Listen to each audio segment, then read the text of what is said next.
Good evening and welcome to a more relaxed. Morning, Martin. Morning, Alan, and that's the end of Martin for tonight because he's broken the cardinal rule. We don't do OnlyFans on this show. That's cheered me right up. That has cheered me right up. He says hello and then just disappears when he's laying on his bed. Just poof, gone. So that's it. The end of mine tonight. When he sorts himself out, he can come back on. So that's yeah, those are the rules. We'll see if he comes back on his own accord. Alan, how are you, mate? How you doing? Well, I've calmed down after the weekend, and I was obviously very angry on Sunday night here. Later, it was just the game was pretty average from our performance. The way we defended was a disgrace. But apart from that, I'm okay. I had a nice day yesterday working, and I've got up early this morning to do this. So, yeah, I'm okay. You? Yeah, mate, not too bad. Sadly, I missed the game because I was working, but You didn't miss anything, mate. You missed nothing. Well, I obviously knew the result, and then when I got home, I watched the game. And sometimes, you know, having the benefit of able to watch the match and knowing the result afterwards sometimes helps, especially because I had the same thing with Spurs, so I didn't suddenly have that reaction of, you know, in the moment there and then watching it and kind of going, oh God. So with this first game, I saw some things that I said in the previous show that I thought were good. You know, I wasn't at the point ready for a meltdown, but I did watch the game.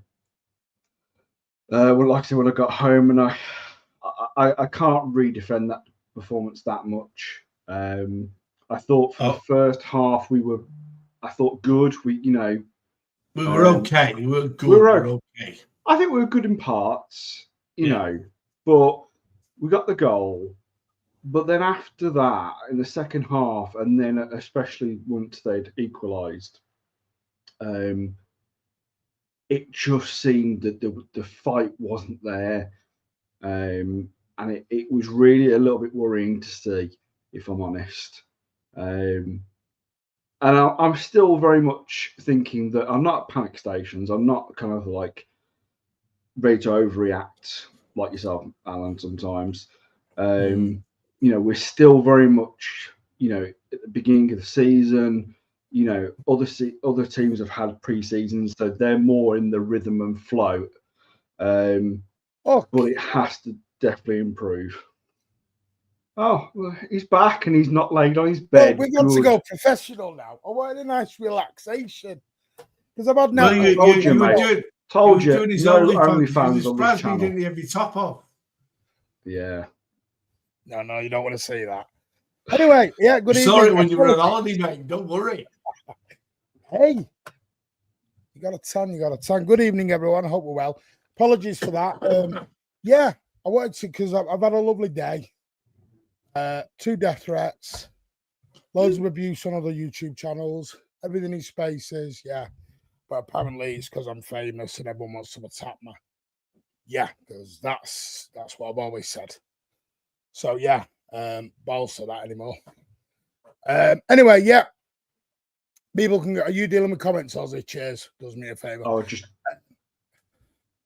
It is what it is. I'm not going to go into it, but yeah, some people have decided they want to really go at me today for some reason, like it's my fault.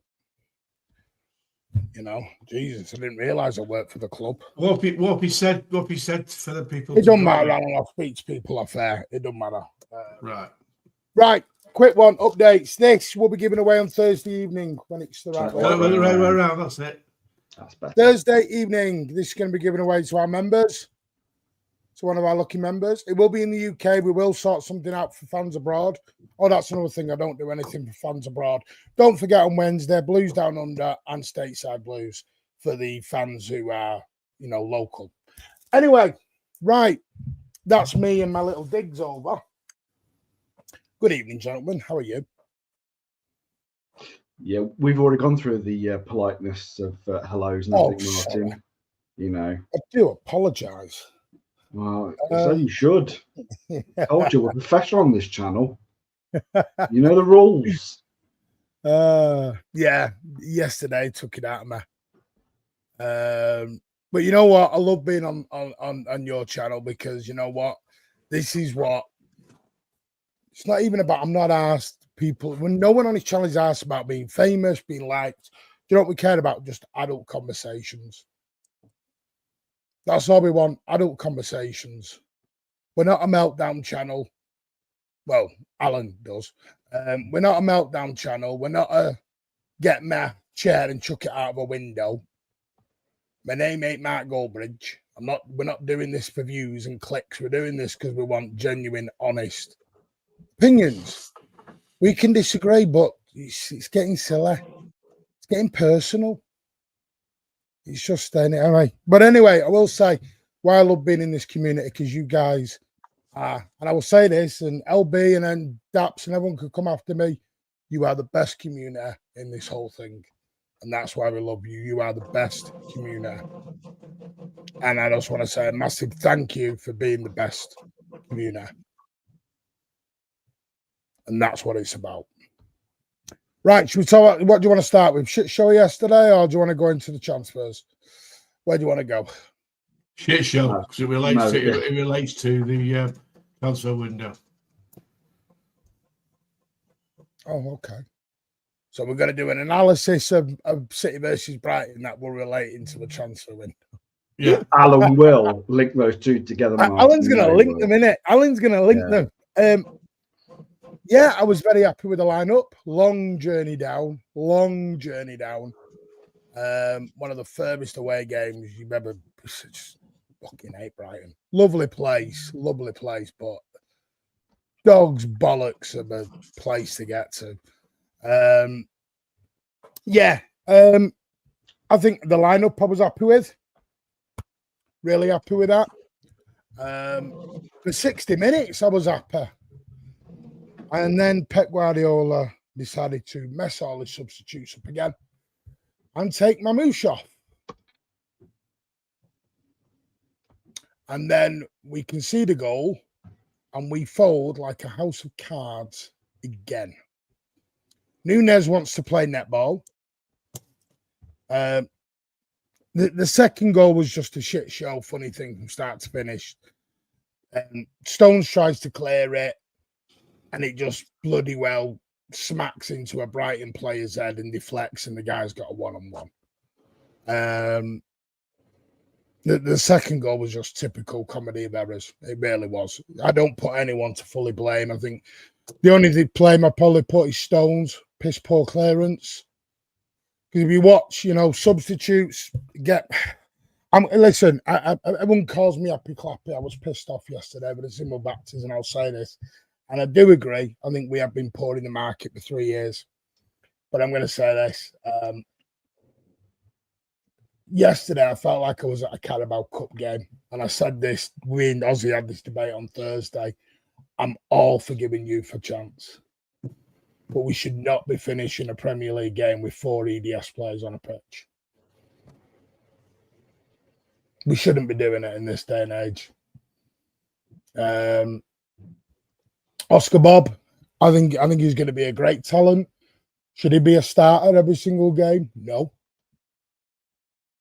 Rico Lewis, I don't think he's good enough. James Trafford, exceptional. Nico Riley looked like a rabbit in headlights when he came on in that midfield yesterday. Rabbit in a headlight. He did not know what to go, how to do it. I watched the game back. I thought, you see things different when you watch it back. Mamouche, greedy little fucker. I actually thought he was exceptional yesterday. Watched the game back on the TV, and maybe it was the angle I was watching it yesterday. It was just very greedy. Oscar Bob, great runs, and then decided to do 15 Rabonas in the box for some weird reason instead of crossing it. It's just, it's. I'm going to be straight, and I'll say this now. I don't think we're going to challenge for the title. I think that's off. It'll be a top 4 race. It is what it is. Am I patient enough for the rebuild? Yes. That's just me. I will be patient enough for the rebuild because now you can do about it. I think finally by 7 o'clock tonight, which where it will link in, is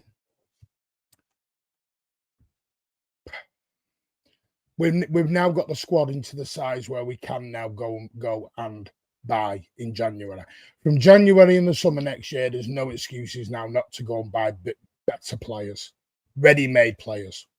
We've now got the wages down by 40 million quid annually, which is better. And we've also now we're going to talk about Gundo, Ederson, and Akanji as well, because I want to say this straight off. We'll talk about that, but I want to say a massive thank you to those 3. They've been tremendous servants to this football club, and I wish them all the best in their future endeavours.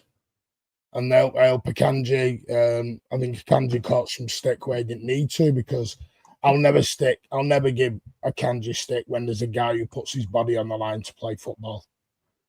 And that's what he did last season. He put his body on the line. He was playing. And he won as a treble. Yeah, and the same. I thought, but it is what it is. But Viana, there'll be no excuses from January onwards. We need a right back. You've now got the squad down to the size it needs to be. We're at 15 out of 17 non-homegrown. I know Kushinov and Semenyo will come into that, making 17 out of 17. We're now at the homegrown quota where we need. We've now got the squad down to everything. So big up Viana for that. I just think from January onwards, there are no excuses now not to make top purchases. I have issues with my squad. I have issues. Why the fuck have we got an injury crisis 3 games in? Someone needs to explain to me how we've hit an injury crisis 3 games into a season.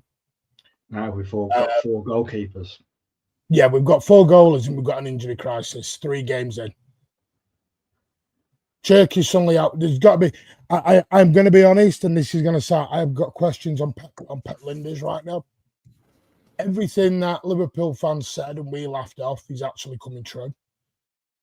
Liverpool fans said you will get injuries galore with this guy because of the way he trains them. Well, we played 3 games and we've got half a squad out injured. That concerns me. So no, I'm not all happy as people said. I also have issues with Pep right now. And like I said, I was always going to give him 1 season. I will. That's gone now. Pep needs to. Yesterday he looked tired. and he shouldn't be looking tired 3 games in. It just, the whole system looks confusing now. It looks more like a Pep Linders team than it does a Pep Guardiola team, and that concerns me. Who's in charge of this team right now? Concerns me. Colo Touré does a great lot of shouting and pointing. I'm not seeing it come out onto the pitch at the minute, and it does concern me that 3 games in we've lost 2 against poor teams. Because Tottenham aren't that great either. They got beat by Bournemouth the other day when everyone was glazing them and telling me how great they were. So, yeah, there's concerns, but, you know, I do think there will be light at the end of the tunnel. This just might be a longer rebuild than we necessarily expected. So, yes, I have to adjust my expectations and just support the club. That's where I will be happy clapper. I will still support the club, and I will still go to every single game. That's the way I am. Just gonna have to get used to it. That's my analogy of yesterday's game. Over to you guys. Do you want to go first? After you, Alan. I just thought we'd carry on with the meltdown, and then everyone's maybe in I'll the come chat back. now going, where's Happy Clappy Martin gone? I'll let you handle the comments, Martin, for a bit. I've calmed down after the weekend, but I've come to the realisation, similar to Martin, when I predicted that we won't win the league. There's no way that side's going to win the league. We've got too many weak links in that team that are average buys, and they are average buys. The 2 wide players that we've got are not good enough, i.e. Doku and Savio. I think they're average buys. I honestly don't think they are a long-term answer to putting us back to challenge for the title. I think I think Reinders is a good player, and he would count as a good buy. Cherky, well, he's injured, and he's only played as a sub, and when he did start, he was shit. I personally think that our defence, we've got no fullbacks, 0 fullbacks, right and left. On the weekend, Núñez, shit. Again, he can't play. It's not his fault he's playing fullback because he's a fullback. And Pep doesn't like him in midfield. He's actually said that on TV. So, to me, buying a right fullback, as Martin said, we all agreed about 8 weeks ago, that was the first point of call, that we buy a right fullback. And we did fuck all about it. Right? You're not telling me in the world right now there's no right fullbacks. Bullshit. That's bad. There is bad, mate. There's fucking players playing for the dog and duck. Right fullback are better than fucking Núñez.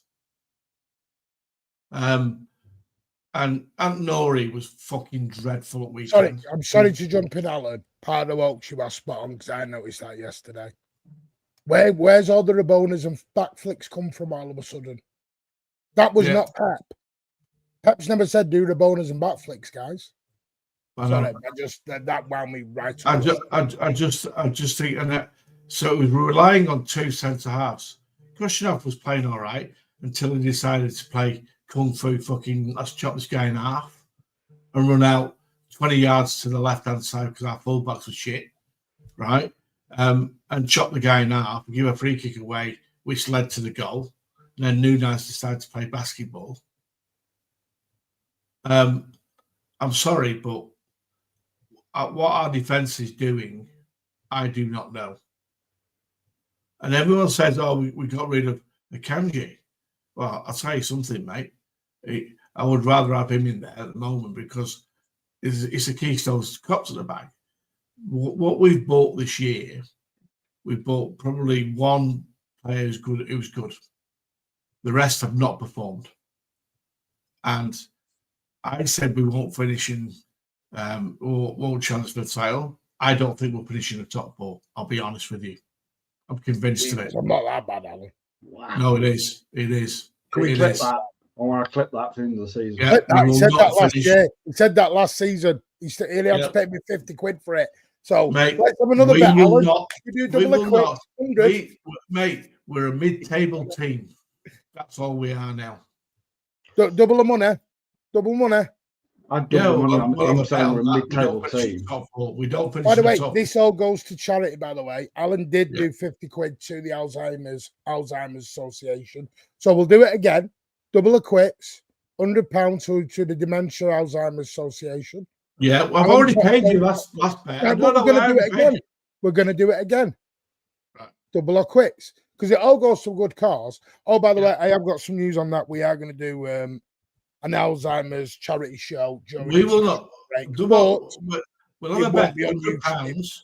The show will be on YouTube. Hang on. It will be on YouTube, but you don't contribute on YouTube. I'm going to set a GoFundMe because YouTube take 5%, and we got torn apart last time on that. So, yes.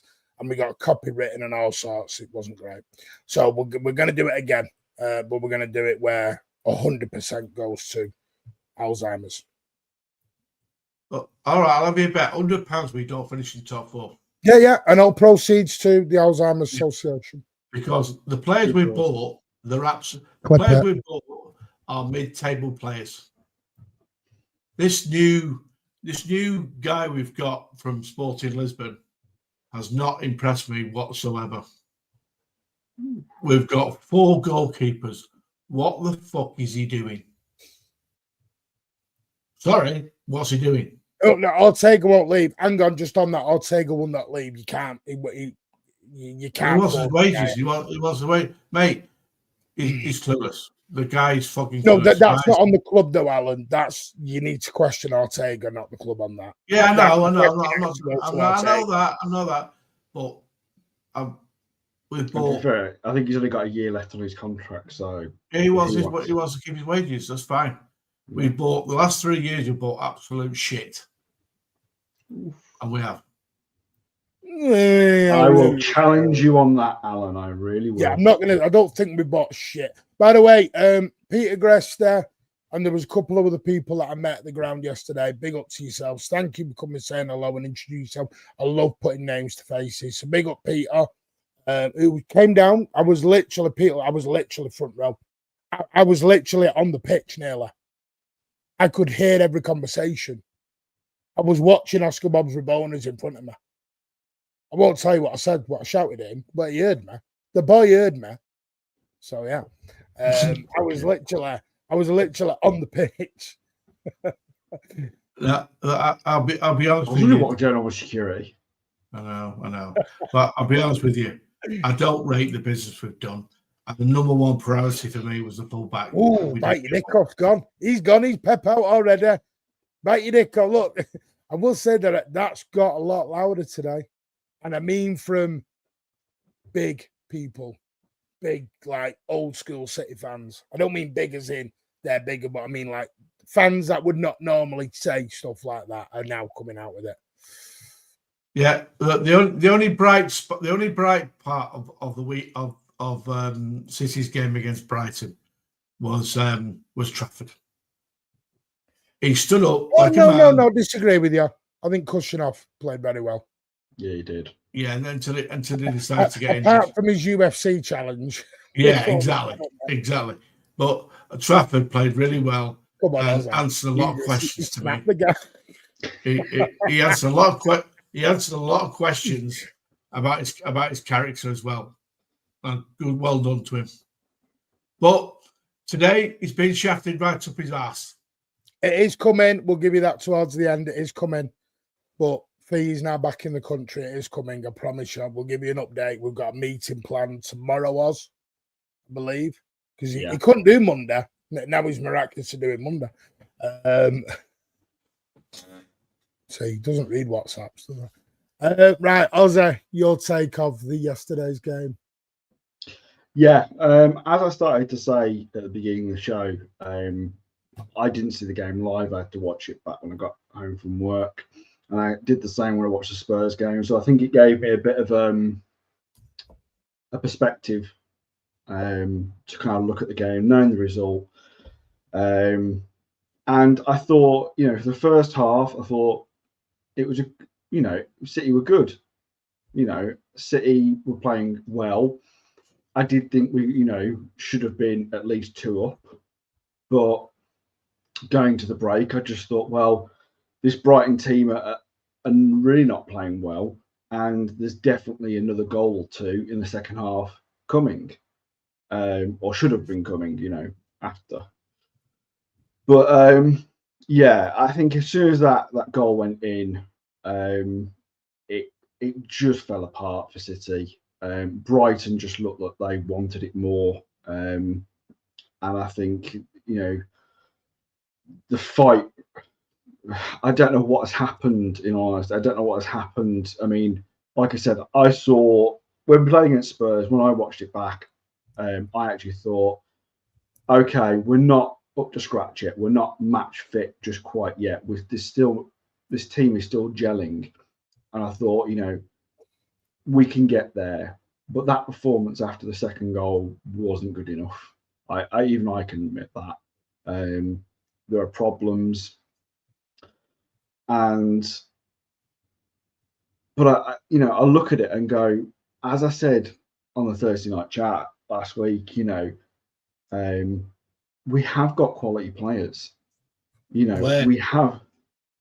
Well, I mean, if you look at it, we've got a Ballon d'Or winner on the pitch, and he's still finding his match fitness. But there was a lot of quality came from him. You know, I thought Kuznov was great. I thought Trafford also was excellent. That save that he grappled out of, you know. Oh, you mean the thingy? Yeah, what do we call it? The thingy Gordon Banks save. We christened it yesterday. I thought that was amazing. I thought he'd shown that he put that mistake behind him in this game. Yep. Show character. You know, exactly, Alan. He showed a lot of character, and I think he's like probably thinking, I do need to put a good shift in. I do need to make up for that mistake, because if the rumours are true, and now they are confirmed, obviously, that Donnarumma's coming through the door, then I need to show Pep and the rest of the coaching staff that I should be number one.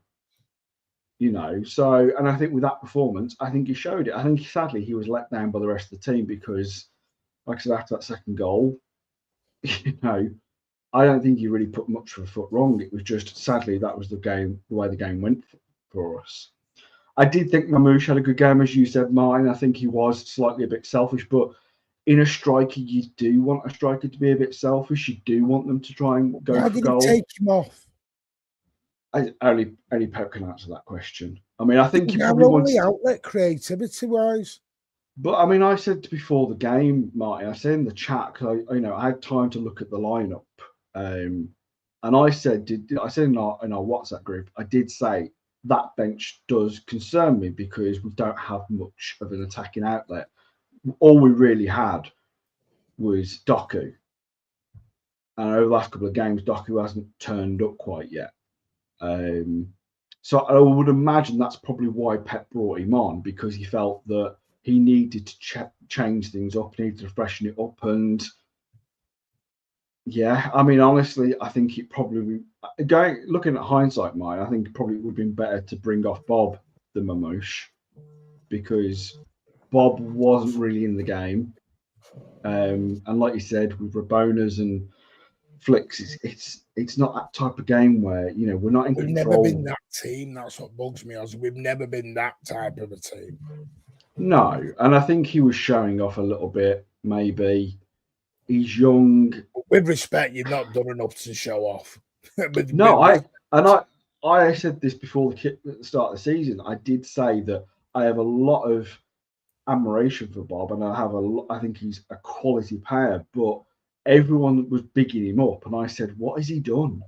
You know, yes, he's had a good couple of games in the City shirt, but realistically, we've not seen enough from Bob, and we still haven't seen enough from Bob, because yes, he's got amazing quality, but he's got to show more. He's got to do a lot more before I think he earns that right wing spot or a position in the first 11.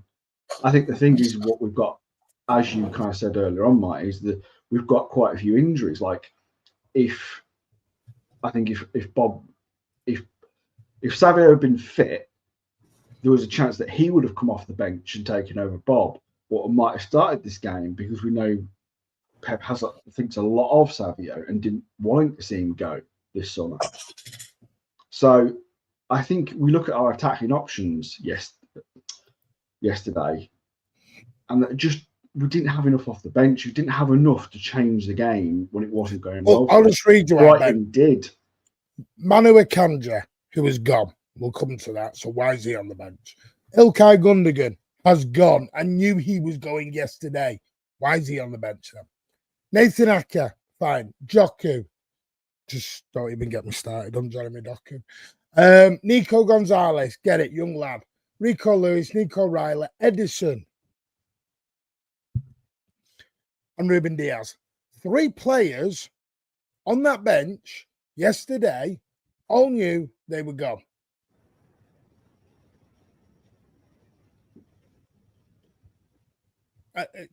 How 3 games in have you ended up with Foden, Cherka, Gavardio?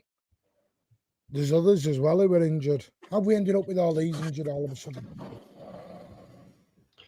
I mean, as you said, Mike, injuries do happen. It's happened already to a lot of. It's not just us who's had injuries. Other, Spurs have had injuries. Arsenal have had injuries. I will admit. No. So I was on had. We call it not till January. Okay. But I kind of agree with one of the points of, like, in all honesty, I have to agree that I don't believe, and I've said this for quite a while, that I don't think Núñez or Rico are up to playing at right back. The problem you've got is, I'm fine with having Ait-Nouri. I do think he didn't have a good game, but I do think he is quality going forward. But I think the problem you've got is that at the moment you've got what we could have done, what we have done in the past, is when we had no left back, we were able to have an attacking option, but we always had someone like Walker, or we had Akanji out on the right, who could become a back 3 and stabilise and have a solid back 3 to counter against a countering attack. We don't have that now because we've got Núñez and Ait-Nouri, who both want to fly up, and that leaves Stones and Kujanov. Now, Stones' quality, yes, we all know he's got it. Pace isn't his strongest point, and he's very much injury prone. And then we've got Kujanov, still a young guy, and still learning to play in this squad. That's so for me, you look at that back 4, and it's just, is that going to be the title winning defence going This is what bothers me, Premier League? How have we ended up becoming Chelsea? Now, what I mean by that, I have no problem. You want to do the Chelsea model, not a problem. It's fine. How have we gone from having one of the oldest squads in the league to one of the youngest? And again, I have no problem with the young squad situation, but it took Chelsea, 3 years to get this all gelled together and going, yeah? Really, you would say back in the last season is when Chelsea really got a little bit of momentum. But it still took them that 2 or 3 years of buying these youngsters, bedding them in, playing them and trusting them. I'm fine with that, as long as that's fine. If we're going to go down that direction, fine, not a problem. If you want to go with Rico Lewis and Oscar Bob and Cherky, who's 22, do it, fine. Not got a problem with that. And we're going to go with Kushyanov and Victor Hayes and Juma Bar all in the end, fine. But then I think as a fan base, we then have to maybe slightly change our expectations a little bit and allow the time to blossom. But what I don't like is bringing these lads in, using them, and then we ditch them out and we go, I don't want to get into that situation either. I feel like pick a side and stick with it. But as a fan base, Mike, I think that's difficult to accept. That as a fan base, we expect to be challenging, especially after our recent success over the last decade. I think it's very hard for a fan base to suddenly not know the plan, but just say if that's the model and the plan that City want to go forward with, Pep and the rest of the coaching staff, then it's fine for them to make that decision. But as a fan base, we're like, well, hang on a minute, that's not what we want. That's not what we expect from the club. But I think it goes back. In all honesty, just hang on, Alan. Just let me answer this quickly. It goes back to, we have to be honest, it goes back to the treble, because we're still haunted to, after the treble, City didn't do what Liverpool have done and go out there and make a massive statement and spend and strengthen. We let ourselves completely just rest on our laurels, really, for 2 seasons. Yes, we brought in the likes of, a couple of decent players like Mamouche and Guardiola. But as you said, Martin, we brought in some really young talent. But the problem is that we are aging players like Kevin De Bruyne, Gundogan, Stones, the experienced players. We've not transitioned properly. Well, have the board panicked over Cole Palmer? Do you know what we say? The fans had a meltdown over Cole Palmer. Has the board got PTSD over Cole Palmer? Have the board gone to shit? We shouldn't have let Palmer go, so now we're not letting anyone go, and everyone who's 21 and 22 are going to get a game now. Have we gone too much? You know what I mean? I understand fans having Cole Palmer PTSD, but the board shouldn't have PTSD, Cole Palmer, because that's I'm talking about a billionaire business here. We're fans. We're emotional connected. All fans say silly shit. I get it. But proper businessmen shouldn't have PTSD over Cole Palmer. Yeah, I can kind of see where you're coming from. And it's just that I don't have had massive PTSD, but you can understand why you could see that. I think it's a bit of like, they want to try and keep some of the young talent we've got. But the problem is that you're trying to bed these in now. When you look at what Pep did with Foden, he gradually brought him in. He did the same thing with Rico Lewis. He was gradually bringing him in to test to see how good he is.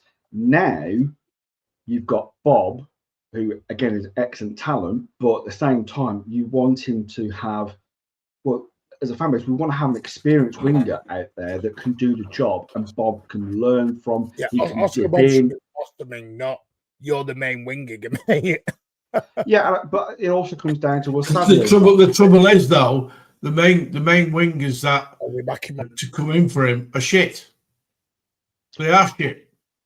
I don't want to say the shit, Alan, because I think we've seen good moments come from Savio. It's just that he is. Mate, yeah, we've got Doku, who's only given 1 assist to Doku last year. One assist, right? Savio, yeah. Amar, big up. You're calling me a wise man, Amar. You listened to the LB show yesterday, didn't you, Amar? Can't put the ball in the back of the net to save his life. Yeah, hey, that was my fault. They're supposed to be our main. Martin, hang on. They're supposed to be our their main wide men, and we're having to play young Bob, who I think is incredible talent. Yeah, I agree with you, Alan. Like, I agree with you. The thing is, Savinho's younger than Bob. But I'll be honest with you, we've got 4 players in our team at the moment who are not performing.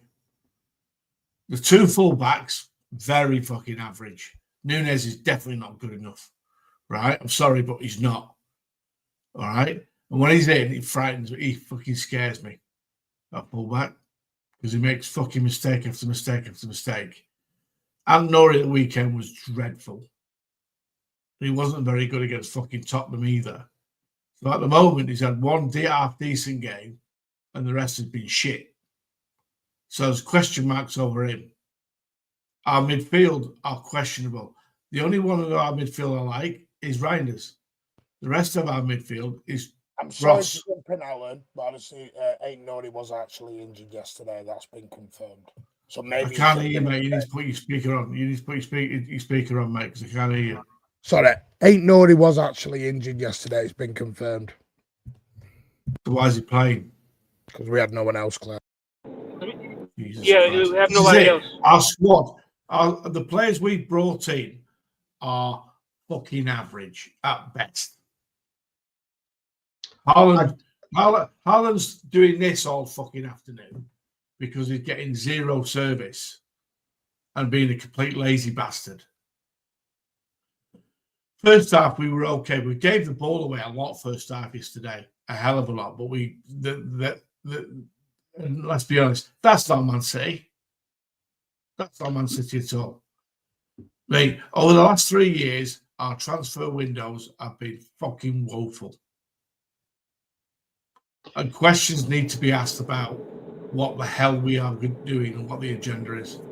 I'm not happy. We're not. When LB come on, No, you don't say Alan. We're not good enough. I agree. We're not good enough. We're not Alan, even. I agree. I never agree known with you you, that Alan, weren't but- happy. Big up the Go panel, ahead. by the way. Big up the chat. No, I agree with a lot of points Alan is saying, though, and I think the board and Tiki himself in an interview has said after the treble we didn't know what to do, right? So I think it's been acknowledged that the past couple of years we have dropped off when it comes to recruitment, but you're not going to be able to fix all those issues in one summer. You said that plenty of times, Alan, and yeah. I think next. We've lost you, Ed. Yeah, I will say, very quickly, we'll say this. We lose to United and we lose to Arsenal, which we definitely will lose to Arsenal, right? We're in the bottom three. Yeah. I get you coming from, Alan. Yeah, that would be atrocious start. No argument there. But I'm not going to make, predictions like that because we've got 2 weeks of the international break. We've got time for Pep and the coaching staff to have a proper good think about what's going on. We've also got time for players to come back from injuries. So, I'm not writing us off after 3 games. I think that's silly because at the end of the day, we have seen bad starts to the seasons before, and then we've gone on to win it.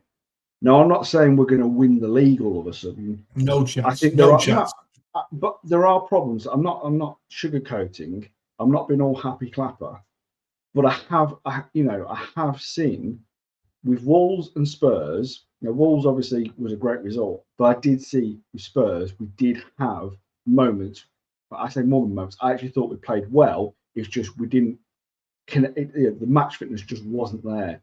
But I agree. I think, like I said before, we've looked at what the last couple of windows have happened, and we've not done enough. It's been poor, and I do think City need to take some. I have taken some of the responsibility of bringing some quality players, but they've also lent on. We need to try and give some of the youth a go. And that's what a lot of people have been screaming out for. The likes of, we can't let Nico Riley go because if we let Nico Riley go, he could become the next Cole Palmer. So again, going back to Martin's point, it might be that City have looked at that and they didn't want to, suddenly panic and think, oh God, we've got a quality young player, but then if we don't keep him and he goes off and does a Cole Palmer, what the hell are we going to do? I do think that's a part of the in the back of the club's mindset. I think that's one of the reasons why they didn't want to let. But Edda will say this: we can have a great midfield and a great attack, but if the back door's wide open because you've got shite fucking fullback, that's what they're doing, and we conceded 2 goals a game, we're going to lose more than we win.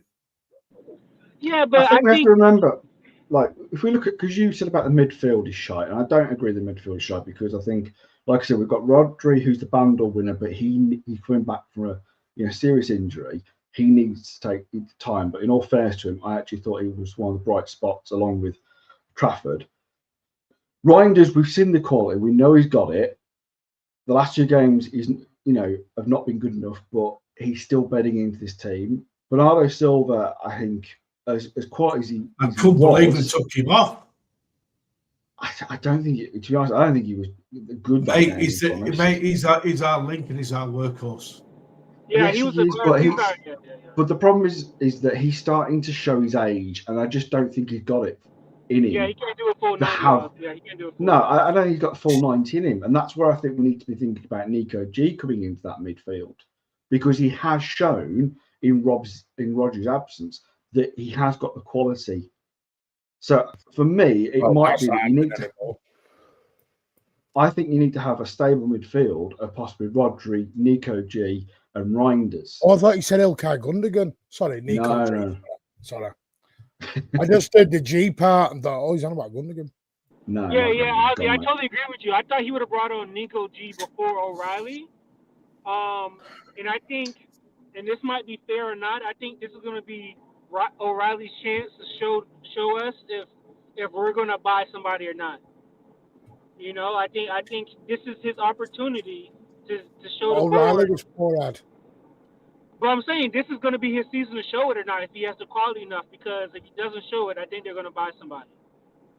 As you said, though, Martin, and as Eddie's saying, it's his opportunity. He has got that opportunity this season to show Pep. And as you said, there's nothing we can do now. We're going into the season with what we've got, whether we agree with it or not. You got lower expectations than some. No, I'm not saying lowering expectations, but it's just about managing expectations at the same time, isn't it, really? I mean, Madar, that's a little bit A to Z. Jesus. Look, let's not go too A to Z. You know, I have heard that. We're not getting relegated, guys. I still think City will finish comfortably in the top 4.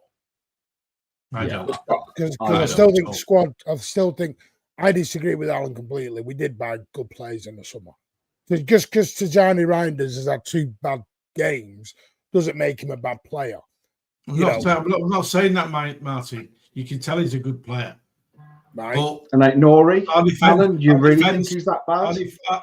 How can you have a mediocre mid-level fucking right fullback who's not a fullback? He's a midfielder. No, I agree with that. But Alan, a right back. He's not good. Mate, why have we not all right fullback? Why? My point, why? Alan, I agree. My point I'm making is we have enough to make top 4. Buying a right back doesn't put us into a top 4. Mate, we will finish outside the top 4 because all they have to do is hit the ball down the channel where he is, and we're in trouble. Right, he's shit. So who's the bad signings then? Well, Nunes for a bad signing. No. This summer. This summer, there's question marks on our left full back at the moment. To me, you can't defend. You do know. Cherky, he's not impressed with you. When he has come on, he's done a couple of back flicks, and that's been it. Well, I'm sorry, but you could do a couple of back flicks, and he's a luxury player, and that's all he is. Now he's injured, 8 weeks. What a fucking joke. So you're judging Cherky on 50 minutes? Mate, with all due respect, mate, he's not done nothing for us yet. Nothing. You know that because he's played 50 minutes. He's a shit player then, versus shit then, right? Yeah, Jesus, Alan, that's what I mean. Let's not do baby in the bathwater job here. Well, yes, right. We're not playing well. Okay. Savio, shit. Doku, shit. That wasn't what I said. I said this summer. There's too many players in our team who are below average, and they are. Alan, I said this summer. Who was bad? We've made 5 signings this summer. Who are the bad ones? I just told you. Cherky, I can't describe because he's played 50 minutes. Jesus. Why has he played 50 minutes? Because we've only played 3 games and he was injured for the one yesterday. Fucking waste of fucking space. Is that for 8 weeks? Hang on his debut. Oh, Alan, you can't blame him for getting injured. Yo, is this the Donnarumma stuff? Is this the Donnarumma stuff? We just. Oh, Donna can't kick. We bought a goalkeeper. We don't fucking need one. I get it. I understand, but we're doing A to Z here. I'm not happy with the business we've done. Reinders was a good guy. I cannot believe we can't get a low knee as a right fullback. But Alan, you know our squad issues. You knew our squad issues. Mate, we couldn't bring in we haven't got. We got Rico Lewis and fucking Nico. I'm shit playing at fullback. He's fucking shit. Okay, Alan, what did you want us to do when we were strapped with our? Go out and get a low knee. Go get a low knee. Alan, this is where you go too much. This is where you go too much.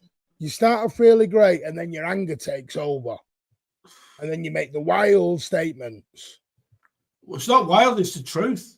No, I've seen during the show you got angry and I get it. I understand it. But you're now saying everyone is shit.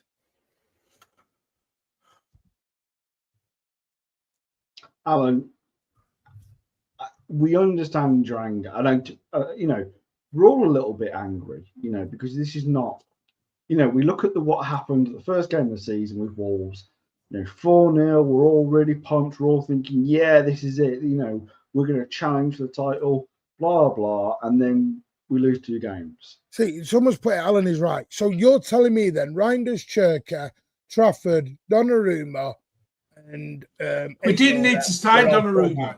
Hang on, no, Alan, we'll come to Donnarumma in a Trafford's minute. leave. We'll come to Donnarumma, Alan. Are we genuinely saying Reinders is crap, Cherky is crap, Ain't Nori's crap? Is this what we're doing? I've never said Reinders was crap. I said he's a good player. All right, so everyone we brought in apart from Reinders is crap. Right, can we stop? See, this is Pat. I love you, mate, but can we stop this facts? People are giving opinions. No one's giving facts. It's an opinion. Yeah, no one's giving facts. If we're judging Cherky on 50 minutes, then rest in peace, Rodri. You made this mistake over Plodra. Remember Plodra you made famous? Yeah.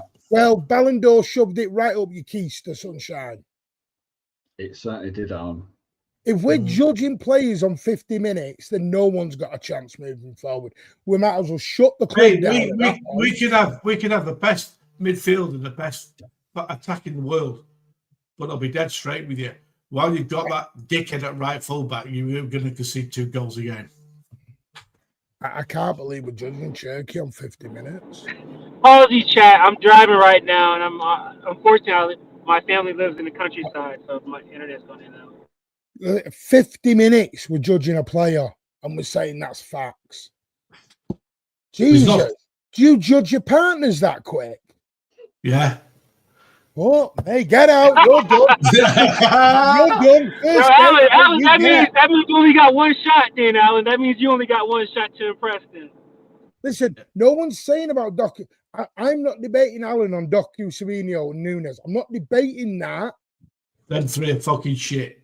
But Alan, I'm debating. You said summer signings.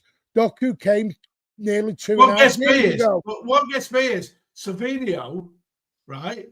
They were offered 70 million euros, 61 million pounds for Savino. I'd have fucking drove him there myself. I'd have flown over from here and drove him down to Spurs. Well, I'll tell you what, have a word with Caldoon then. Fuck me. Just listen to the Sam Lee podcast. He said it was Caldoon who blocked it. Not Soriano. Yeah. And now you're going to question the chairman. Yeah, because he didn't want to do business with Levy, with tights on. Because he dicks us about with a few other things.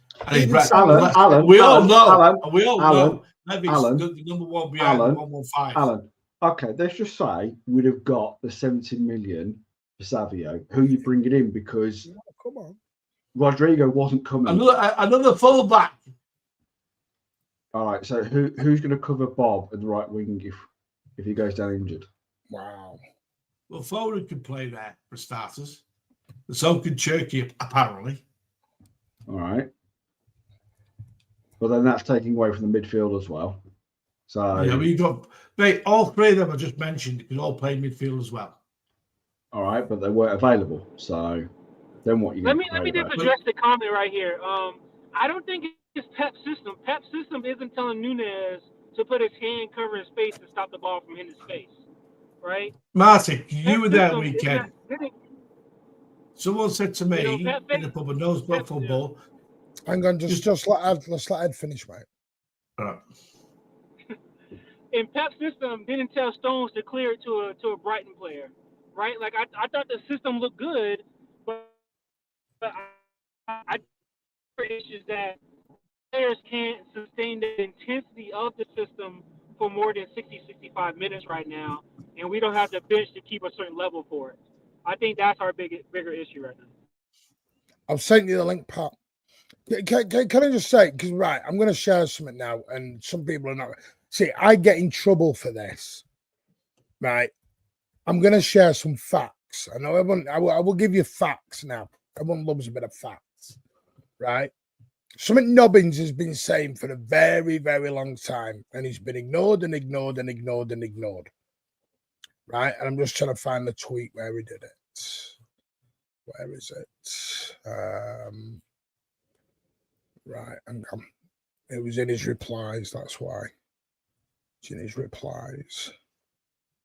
But where he basically talks about the squad issues. Because I know everyone, including me, I would have loved to have made some more signings. I don't disagree. Find the tweet. But he basically said, oh, here it is, right? We're basically now at a stage where our squad is where it needs to be, homegrown wise and non-homegrown wise, yeah? To get a right back and another winger and somebody else, you would have needed 2 or 3 more players to go. You've already sold Gundo, you've sold Akanji, you've sold Ederson, but you brought Donnarumma in. So don't forget, that's 2 out. So you have loaned out Grealish. People want to ignore these facts. You can only have 17 foreign players. That's because of the squad building we've done in the past, not now. I agree. Patrick! I agree. Boys, I agree. Here comes Mr. Negative. I agree, right? I totally agree that we have made mistakes over the previous windows. I fully get that. But because of the Viana has only been in the job properly as a sole guy for 8 weeks. He was never going to do all this work in just an 8-week period. Even I think we've all been a bit naive with that. We've all been a bit naive. He was never going to get everybody out and in 8 weeks because Cheeky was still there. It needed Cheeky to go. Now Viana can be judged. You can't judge him now because he's got everybody out. He's done what everyone asked. He's got Gundo gone. He's got Akanji gone, and everyone was baying for Akanji's blood 3 weeks ago for his comment before the Club World Cup, including Mr. True City fan down there, was the leader of the Akanji out brigade, right? You had, who else has gone? There's been shitloads who've gone. So now we've got room. Now we've got the room to add. So where I judge Viana is January and the summer coming up. I think we've all been a little bit naive that we all thought this could get done in one window. I think say goodbye to Champions League, mate. The problem was too deep. The damage had already been done after the treble where we lived on our laurels. Can I play devil's advocate, mine? Please do. Can I just do these, by the way? Sorry, I'm not sure. Have we done the membership ones? No, we haven't. Sorry. Right, it's been sat there for ages. PK, big up for your 21 months, my mate. And Sam with the 11. You are very, very welcome. You've been entered into the prize draw for Thursday night. And apparently a guy who says everyone's leaving says thank you. I'm emotional. I mean, this is a dream come true. All these guys deserve. All these guys around here. And Lee Gates for the £5. Your continuous generosity and support of this channel is outstanding, mate. One thing that concerns me is we lose our heads exactly when we have a setback. There is no leadership on the pitch. We're going to get onto that.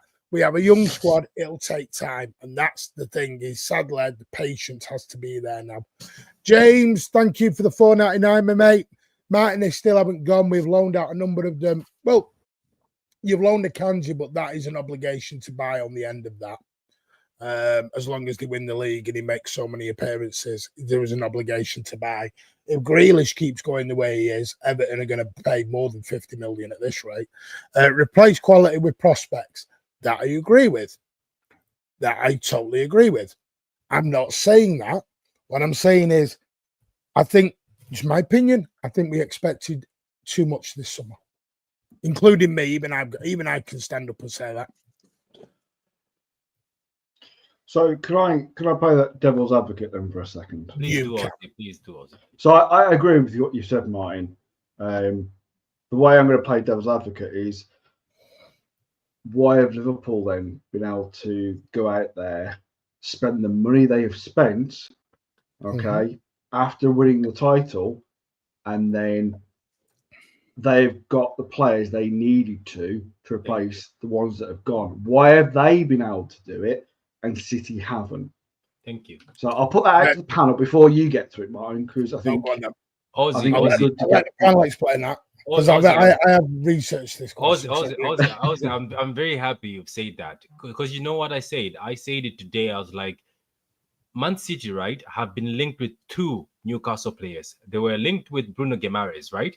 We failed to get him out. And then we were linked with Lamento. We failed to get him out. Liverpool have gone and convinced the best player at Newcastle, made him cause a fuss. We made Riyad Mahrez cause a fuss.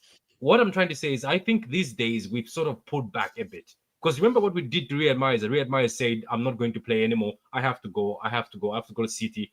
Why couldn't City do the same thing that Liverpool have done for Isaac and push Livramento? Why we know we're desperately after a right back? I think we could have done it. I think we could have done the same thing, and I think Newcastle could have more likely given us Livramento than give Isaac away. Isaac was the best player there.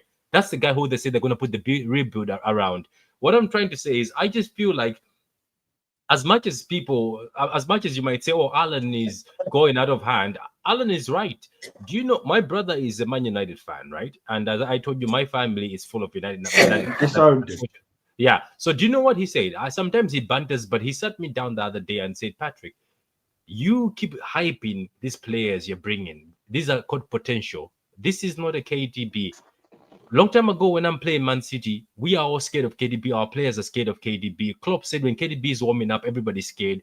That's when your system, Pep Guardiola, his downfall did not start now, where the system was a bit flawed. It started way before. But guess what? Kyle Walker saved our backside. As much as people insulted Kyle Walker, I went back and watched the games. Kyle Walker used to save John Stones and Diaz when they're out of position. We don't have a Kyle Walker anymore. When we are struggling, sometimes KDB would bring a miracle and teams would be scared. We don't have a KDB anymore. We have Cherky, who might become potential or not become potential. We've got Savio, who, Alan is right. I love Savio, but come on, 80 million. We really sat there and looked at 80 million just because we hate Daniel Levy. I don't care. Obviously, Khaldun is a millionaire, so maybe it's another mindset for the millionaire. But all I'm trying to say is, I think as City fans, we just have to accept this. We don't have Riyad Mahrez anymore. I watched the video of Riyad Mahrez. Savio is not Riyad Mahrez, even though he's wearing 26. Doku is not Riyad Mahrez. I hype Doku for the sake of banter, to be honest with you, and just get through people's skin. Doku, Savio are not good enough. Even Oscar Bob. These are not Riyad Mahrez and Raheem and Sane. Maybe they'll get there. So, Ozzy, all I'm trying to say is, right now, we asked for a rebuild, and I think this is the rebuild. But also, the only question I have is, these potential players we have, they're still better than those Spurs players. They're still better than those Brighton players. But is my manager, who's a genius, not good enough to salvage something with this player? Say, you know what? As he says in his comments, he says, I have to adapt to my players. Why is he not adapting? Why is he asking these players to do things that they haven't reached to do yet? And you know what's worse? I am still going back. Why the hell did Man City not do the same thing as Liverpool to get Livramento out of Newcastle? I think he's going to be... Do you want to Please do. I want an answer, please. Okay. I just want an answer. Yeah. So I'll give the answer, okay? Because for a couple of reasons, I don't think City want a player like that at their club. And I certainly don't want a player like that at our club. I didn't like it when Mahrez did it, to be honest. Now, he was, I agree with you, total quality. I'm glad we signed him, but I wasn't happy when he refused. Now, he didn't go as far as the way Isaac has gone. So, but Nunes did it at Wolves. I didn't like it when he did it either. I didn't particularly want to anyway, but that's separate. So I'm going to stick to what Pat was asking. I personally think that you need to build relationships sometimes, because we have to remember that we have to have relationships with other Premier League clubs. And if you ruin I think Liverpool probably ruined their relationship with Newcastle for a while. You won't be able to go in for their players. You won't be able to make deals. And like I said, we've always City since the new regime has come in 2008. When they came in, they brought in players that were family orientated, that had good qualities, that had good personalities. Okay, you only sorry, did Fernandinho not do it? Wait, Fernandinho did it though. Fernandinho did it. Fernandinho. Yeah. All right. But you look at personalities, right? And this is something that City have built some of these players in to come in and perform the way they do. You only have to look across the road at United and the personalities they've got and the bad attitudes they've got. City don't want that. So that's the reason they've not gone into Newcastle and agitated Livramento. Now, I wanted Livramento. Okay. I said this to Martin, I would have been happy if we'd have paid 80-90 million for Livramento, because even 100. Yeah. I've got details behind Livramento that I'll tell you in a minute. So I think, and I said this, that I think with Livramento, you want to get him, but you want to get him the right way. All right, you don't want to upset Newcastle because you don't want to ruin that relationship, and you don't want the player to be coming in like that, because I think if you've got a player that comes in like that, there's a good chance that in a year and a half time, if suddenly Real Madrid or Barcelona start sniffing around Isaac and they say, come to us, do you think he's not going to pull the same trick that he just did at Newcastle to Liverpool? Do you think that he won't agitate and move? Do you really want that type of player who is happy to turn around and go, oh, well, this club's bigger, they've won more stuff and they're going to pay me more? Do you really want that type of player at the club? Because I don't. Well, so but Ozzy, like, I think it. Just before you go, more, I think it's simpler than all that. I just think that it just comes down to individual basis, like Liverpool, right? You have Isaac on one hand, and then you have Gahey on the other hand, right? Gahey didn't make up a fuss to get to Liverpool. Gahey played all the games. It was exemplary, right? A professional, and that deal did not go through because the coach for Palace said, "I will walk if you sell him." Right? Mm-hmm. Is Gahey going to go on strike? He's probably devastated he didn't get the move, but I bet you when they come back for national break, he'll be the captain of Crystal Palace. So I think it just comes down to individuals who are willing to do that and other individuals who just I have an answer for you for Gahey. Gahey is free next season, so he can walk for free. But But I'm going to just he will. share this on Livramento and Baz. There is going to be an Oil Brothers this week. Thursday's going to be. You're going to have 2 back-to-back shows on Thursday. Oil Brothers, and then we're going to go straight into Thursday night chat like 15 minutes. So you're literally going to have 2 back-to-back shows on Thursday. Who are the Oil Brothers, Martin? Who are the Oil Brothers? Me and 3 Black and White Eyes, Baz.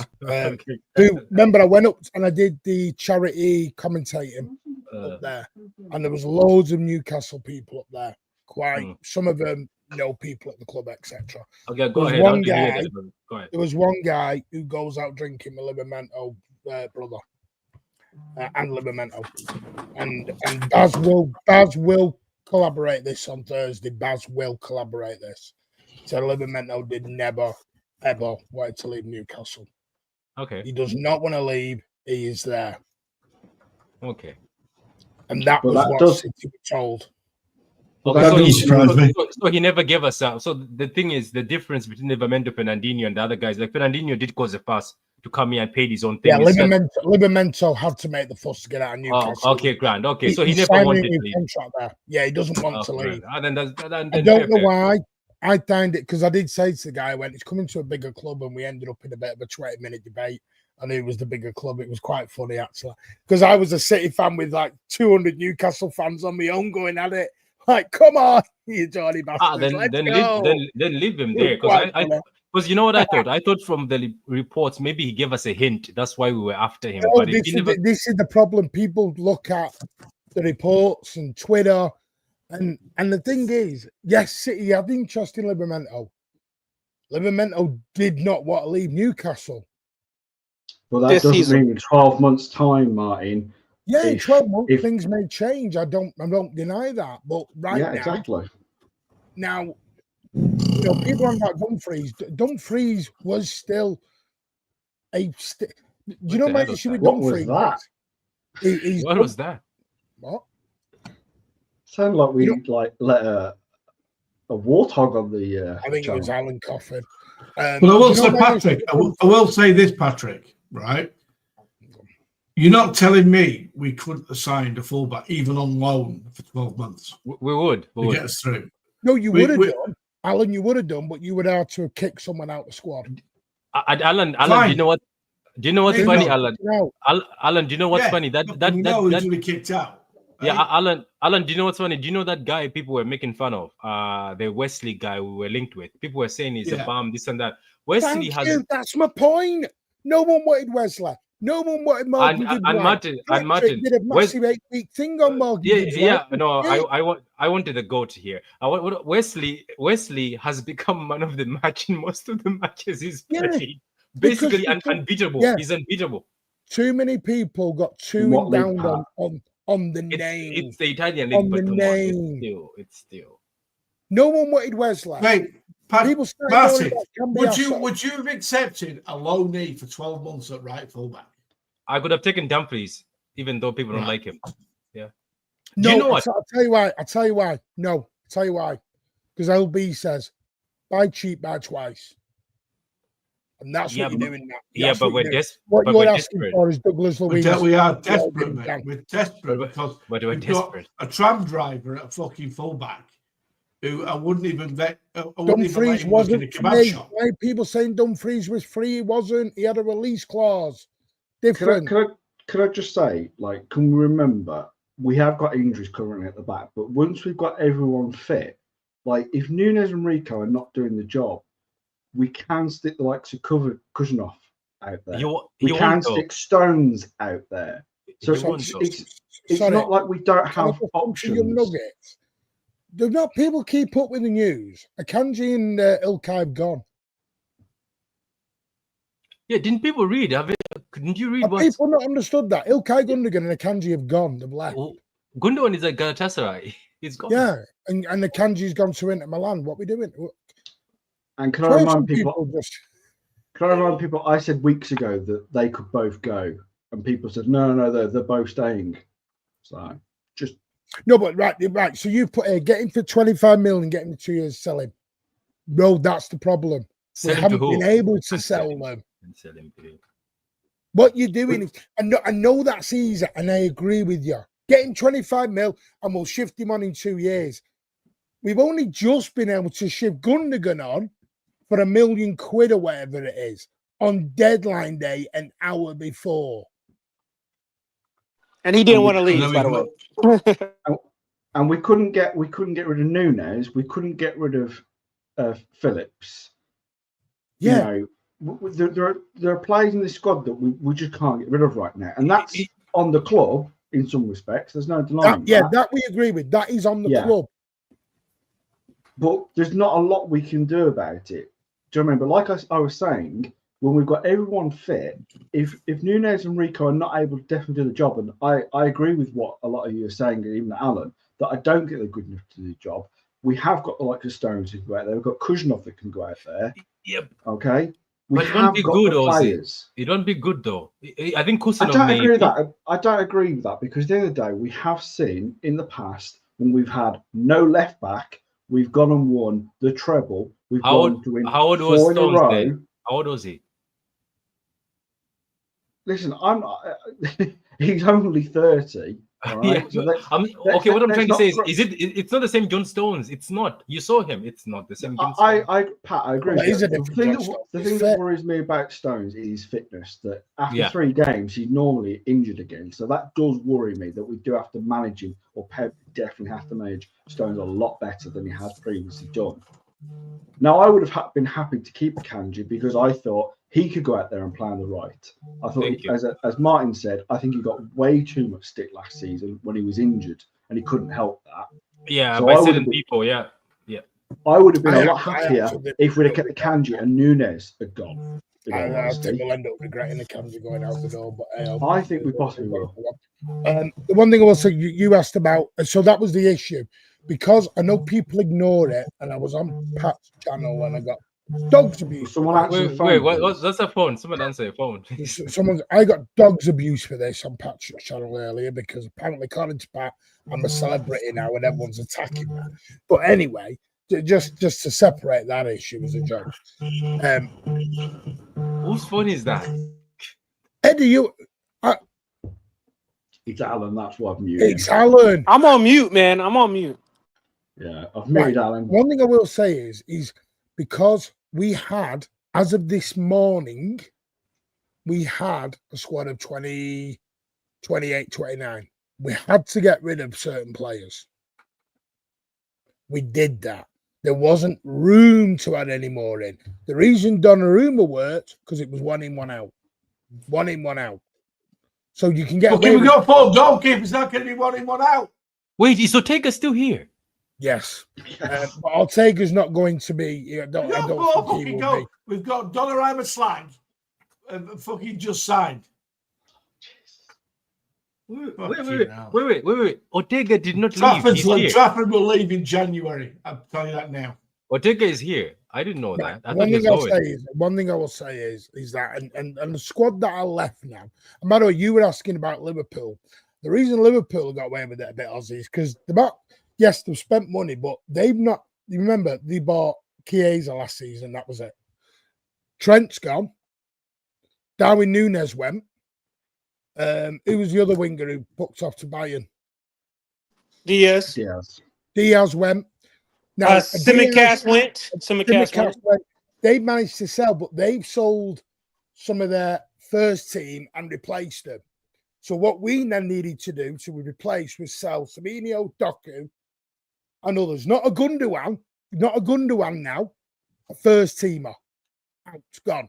Then you can get. That's where Liverpool have. But it's the first time Liverpool have. I read this earlier. First time Liverpool have spent anything like this in their history. We used to do it on the regular. That's the difference.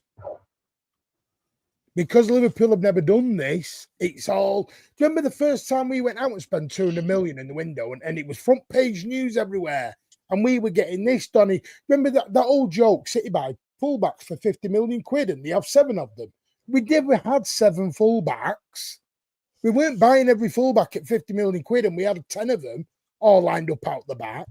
But that was the narrative. Liverpool are getting the narrative now because it's new. But here's my thing with the Liverpool thing. Isak. We've got Haaland. Haaland is better than Isak. Oh, no. He's better than Isak. He's the best striker in the Florian Wirtz. You're calling Cherka. He's been Florian flop for the last 3 games. Has he even come? And they spent 130 million quid. And he's been the invisible man for 3 games. They couldn't get Mark Gay over the line. Yes, they've spent money. I get it. But we've got to just look at us. We only play Liverpool twice. Look at us. Oh, I have a feeling it's going to be a bad game for us. I have this feeling. And I know it's about spending money, but the trouble is, because of the mess we'd been in for the last 3 seasons on transfers, the owners had to get us out of the mess. And I think that's where the disconnect is. I think people are panicking because they're not being given the time to get out the mess. It's a mess of their own creation. There's no denying that the City have made this mess. Yes, we have. We bought shit for the last 3 years. No, we became too cocky. We haven't bought complete shit, Ryan. That's not complete. We have. No, we haven't. No, I don't mean this summer. I think previously we bought Paul. I don't think Calvin Phillips was shit. I don't think so. I still don't say he's bad as we say he is. I don't think so. Oh yeah, and I'm not saying Wirtz won't come good, but you know what I mean? I think Ozzy's talking about City. I don't think City really bought shit as we say. I think they were not shit. It's just that these players came in while the other high quality players are there, and these guys never really had the same opportunity. No, there's a difference in a minute. There's people like Alan who are writing Cherky off after 50 minutes, and Florian Wirtz is a world beater according to Liverpool fans, and he's dropped out in 3 games. Wait, Alan. Alan, I have a question for you. So you're saying Cherky is bad. Yet you saw Trafford had a stinker, and you still believe in Trafford, but you don't believe in Cherky giving him a chance. He didn't have a stinker at weekend, did he? Right, young Nuggets. He didn't have a stinker at weekend, did he? Come on. I don't know, young Nuggets. Cherky scored against Wolves. Cherky scored against Wolves. They've gone. We need to stop calling the Younks. They've gone. Who's the uncle? Who's the uncles? They've gone. There's only Kovacic left. Let's retire And he's a good player. Martin, I think let me tell the audience, let's just retire this uncle thing this season. It was let's leave. And to be honest, as much as I slightly Kovacic off last season, I think if you put him in the if you put him in the 8th once he's fit, I think he's a quality player. Thank you. What I always said, he's not a 6. And that I'm was going the to tell you problem. something now you won't like. Kovacic is better than Nico Gonzalez right now. No, he is. Kovacic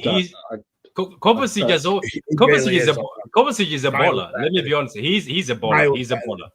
He's a baller. Yeah, he is a baller. But what I'm going to say is, I think you slated Nico G way too much, Martin. I don't agree with your analysis. I don't think he's good enough. And I don't think wait. Martin, are you talking about the fact that Nico G will never? I don't think, as long as Pep's here, I don't think Nico G will make it. That's my opinion.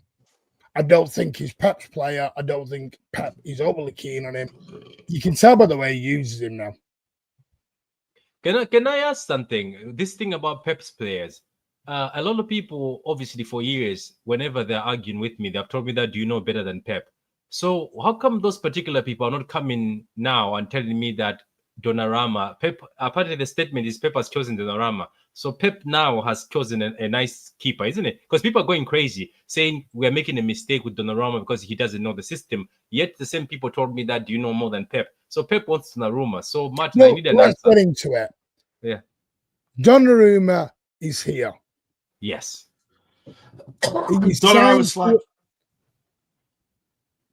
Jesus, Alan. Donnarumma is here. He signed a 5-year deal with an option of another year. So wait, 5 years? 5 years? 5 years plus one. Alan, your boy is gone. Your boy. He's going to be on. Trafford's going. Quite good wage. Trust me. Nah. 30 million euros, around 26, 27 million. How much is he getting a year? A month. How much is he getting a month? He's going to wear the 99 shirt. Don't ask me why. Don't ask me why the 99 shirts are paid, but he's wearing 99. He can't take number 1, can he? He may do in January or Trafford will be gone in January because he wants to play for England, mate. Listen, he's going to be on over 200 grand a week. He will be. He was on 300 at PSG and wanted more than that. He's not going to drop 100k a week to come in here. Pep's got the guy he wanted. Akanji has gone 2 million loan option with a view to an obligation, with a view obligation to buy as long as he makes so many appearances and they win the league. Wait, Martin, are we paying Akanji in full? No, the Inter Milan are paying the full wages. Okay. Gundogan has gone. I've heard nominal fee, but we'll see. He's gone. He's in Turkey. He's flowing out tonight. Ederson has got to a point. I will say Ederson was at the ground yesterday, and they all came over at the end, and everyone clapped, including Pep. Everyone was clapping. There was one player who did not clap, did not crack a smile, did not wave, did not do nothing, and that was Ederson. The guy was like, he looked like he wanted to be anywhere but on that pitch yesterday. Probably a bit pissed off that he didn't play and he knew what was happening. Even Gundogan and Akanji were clapping and waving. Ederson just... Gundogan will be back at City as a coach. You know that's what's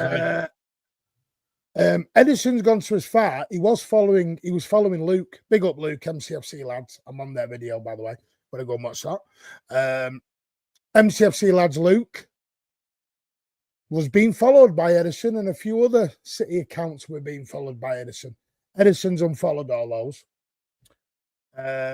Reportedly, he's unfollowed City now. He's deleted his City's history as he's going. He's deleted history, and he's just gone. He's on his way to Fenerbahce.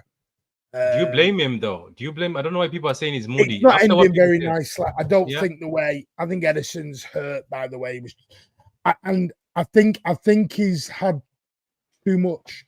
And this is, I said this the other day. We don't. Yes, you may not like the player on the way out. You But don't go for may his family. be upset about the way they're playing, but don't go after the guy's family. No, that's No, they're aligned. You know, people on here, Patrick. I'm going to say this. I do apologize, Patrick. You may not agree with a lot of things Patrick has said on shows, but Patrick is going through something that I never wish worst enemy to go through, and the guy's fighting for a lot right now. And he has a wife, he has children, and he's coming on here. You may not agree with what he said. I'm not married, so don't. But you know what I mean. You got to. Don't take me off the market. Don't take me off the market. Have you told your other half that? But she's not in the room. I take it. Yeah. And he's faking cancer. He's faking his shit. Blah blah blah. Chucked at him because people don't agree with it. I'm getting dogs abuse and death threats in a minute because people say that can we just be a bit nicer in the world? People, be a little bit nicer. You may have your favorite who you see, but we're just on screen. We're human beings. We have lives. We have wives. We have children. We have partners. Alan has his cuddly toy in the corner that we all look after. doll. Can we just be a little bit nicer in the world? Couple of blow-up dolls. And you know the thing, Martin. Do you know the thing? Don't you know the thing about Brazil? Brazilians treasure their family. You know, I know Brazilians. Like, I think when people went after his wife and then they started arguing with his wife on Instagram, because I'm not on Instagram. Yeah, it's chill. I had a feeling that this is not gonna go well because I think people were making a lot of comments. Like, look, I've told Martin multiple times. Obviously, I say it, but. Or when you switch off the camera, sometimes you sit down and say, do I have to continue with this YouTube thing? It's the same thing as football players. Like, we can say, look, this guy, look, you can say the basic stuff, saying this player, he's no longer 8, this and that. But yeah, I don't get how people go into the DMs and then go to somebody's wife.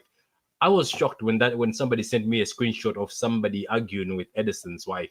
I think from there, when I saw him, he didn't snap, but when I saw his face in the next game, how he was with his mannerism, I knew that this is done. I knew that he's done, and I don't blame him. And do you know what the funny thing is? He's to show that he's so pissed off. What was he?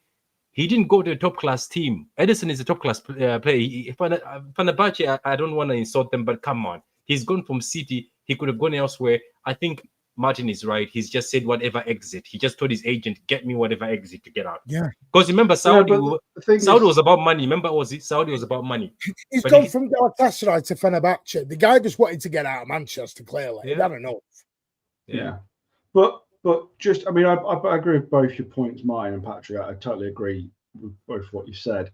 But if we just go back to the football kind of side of it, like, we all know pretty much that Ederson has been wanting to leave since after the treble. Like, he's for the last 2 seasons, last 2 transfer summer windows, he's just wanted to go. Sure on that, you know, Ozzy. It looked pretty obvious. And to be fair, I mean, if we look at his performances, they had dropped. Okay, I don't think after the treble it was as bad as everyone thought it was. Yeah, go ahead. Fair enough, mate. I don't think it was as bad as everyone thought. But last season, yes, there were some. It looked like he checked out even more. So we've all known that I think Ederson, for me, probably wanted to leave. Okay. So I think if you've got a keeper or any player that just wants to leave, then especially with the goalkeeper position, you know, we've wanted this sorted out. We've wanted, because for the last few weeks, it's been a bit of a shit show. Like I said this at the last stream, I said, you know, if Ederson wants to go, let him go, get it done, get it sorted before the start of the season.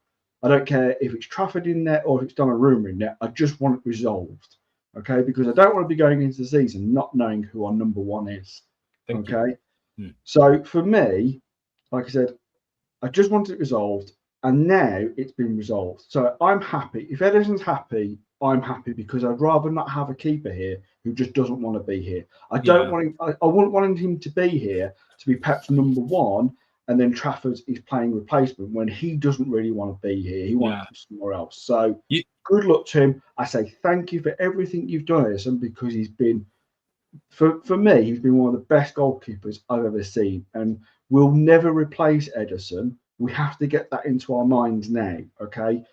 There is no way, even with Trafford is not Ederson. He's good with his feet, but he's no Ederson, okay? We have to get into our minds that Donnarumma is now coming in. And as you said, Patrick, you know, Pep has apparently chosen that he wants Donnarumma in. And as I said to Alan a few weeks back, I said, what is the number one priority for a keeper to do? It's to keep the ball at the back of the net. And he's proven that as a goalkeeper, that he's one of the best in the world at keeping the ball at the back of the net. Okay? The whole thing about passing out from the back and the long balls have been brilliant. But at the end of the day, Alan, okay, we have to move on. We've had to move on from Kevin De Bruyne. We've had to move on from David Silva. We've had to move on from Company. We've had to move on. Now, I understand some people, and especially Alan, who feel that Trafford has been missold. He was told he was good. We don't know what Trafford was told. We don't know because we weren't there that he was going to be the number one, blah, blah. For me, I want the best goalkeeper that we can get in between the sticks. And if Can I ask something also before I forget? Donnarumma. Can I ask something also before I forget? Like, look, at the end of the day, I'm half with Alan and I'm also half with the Donnarumma thing. But as a City fan, I am confused. Like because do you know what happened was I was at work the first time I saw the Donnarumma thing and I thought it was a fake Fab account. Because I was like, no. I was like, at first, you know, like Alan, your mind doesn't process. I was like, no, Donnarumma. I was like, okay, years ago we wanted him before he went to PSG. But I was like, okay, Trafford is here and he's very young. And Trafford is a good shot stopper. I saw him in the game. I didn't watch the game, but I rewatched it again. The shot stopping was amazing. There was a shot where he stopped. I was like, that's supposed to be a goal. I don't know if you remember. There was one where it was going in. He took it out, and that's supposed to be a goal. So I get it. Look, I said it, and I think Martin will come back to me and say, but Patrick, you say we have to be ruthless. But the Donnarumma thing... Yeah, you flip-flop every week, you. Listen, Martin. And then you flip-flop when you get to other channels. Yeah. But Martin, I am still confused in the head. I was like, I'm still overexcited, saying, oh my God, we've done like the Madrid thing where they went and got Courtois when Courtois did a very top-class performance for Chelsea and they brought Courtois and people are like, what's going on? This is what's happening with City right now. But what I'm asking is... Courtois play for the back? No, he couldn't. How many Champions Leagues has Courtois won? A lot of Champions League. And how many? I know people say, well, players shouldn't be online and all that. I get all that, but players have a lot of spare time as well. So of course, and also some of them are contracted to be online. It's not always them behind their online stuff. And their friends will tell them, Martin, their friends and family are going to tell them that something is happening now, that it's talking about. Do you know the first thing they do when they get in the changing rooms? Do you know, like we do as people, when we're on a bus or we're on a car journey, we've all got phones in our hand. You could even, have you ever sat with people at Christmas? Christmas Day night's the best thing for it. Everyone sits there at like 9 o'clock when they're full as anything and they're all knackered and they're all there with the phones. And your partner's sat on the other thing. No one talks anymore. We live on phones. We live in the social media bubble. We do, and players do. It's just human, natural stuff. As soon as they get into the changing room, went on the City tour and he told us they said they put the phones and iPod, everything goes in there. Not iPods, they're 90, whatever it was, whatever they have. They all put them in there. As soon as they get in after the game, they're straight on the phones. What's everyone saying about me? Because sometimes if you've had a good game, you want that pick-me-up of all the fans going, you played brilliant, you're my boy. But then there's the other side of it. Like the hashtag Akanji out that went round social media for God knows how. Where there was a hashtag Akanji out? Yeah, that became a thing. Hashtag Akanji out. Yeah. I didn't start the hashtag Akanji. I wish I did. One thing I will say to Alan, in Alan's defence, I watched Trafford yesterday and I thought, it was brilliant. I thought he was magnificent yesterday, Trafford. I think he was a bright spark of the whole thing. It must be so. I know it's ruthless. I get it. And we're going to be that ruthless club, hopefully, one day. But I did feel for the guy. I did. Crash, Because there's no fight in a goalkeeper. If you're buying a defender, there's a fight because you're fighting for 4 spots. If you're in midfield, you're fighting for 4 spots. If you're in a goalkeeper, you're not fighting for anything. Can I ask a question though? You can answer as well, mine, but it is directed at Alan a little bit. So, a lot of Alan's complained that we're not bringing in world-class talent. Okay, we've now. I didn't say that. I said good players. Well, let me finish. My name's not Hamza.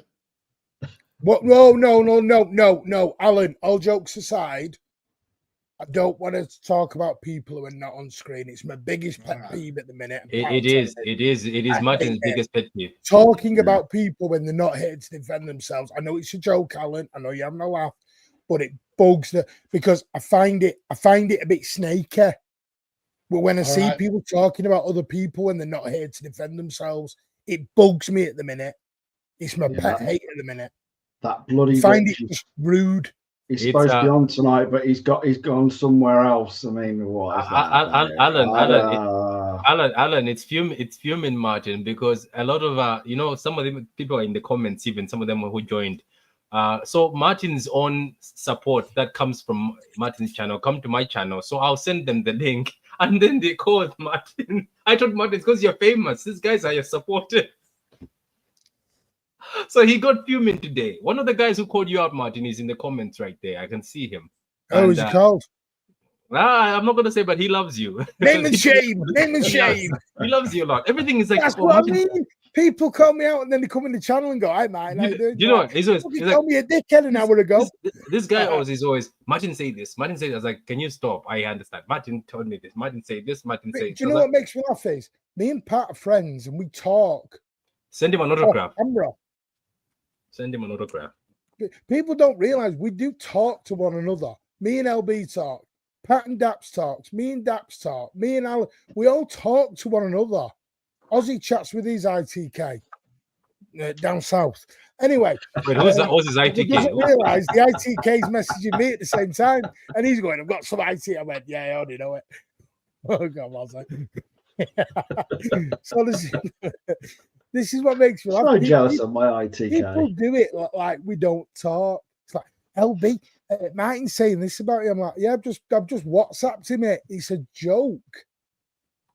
People got to just calm down a little bit. Yo, don't forget to hit the likes, everybody. Don't forget to hit the likes. You know the mods we have in here? I speak to the mods. So back to my question.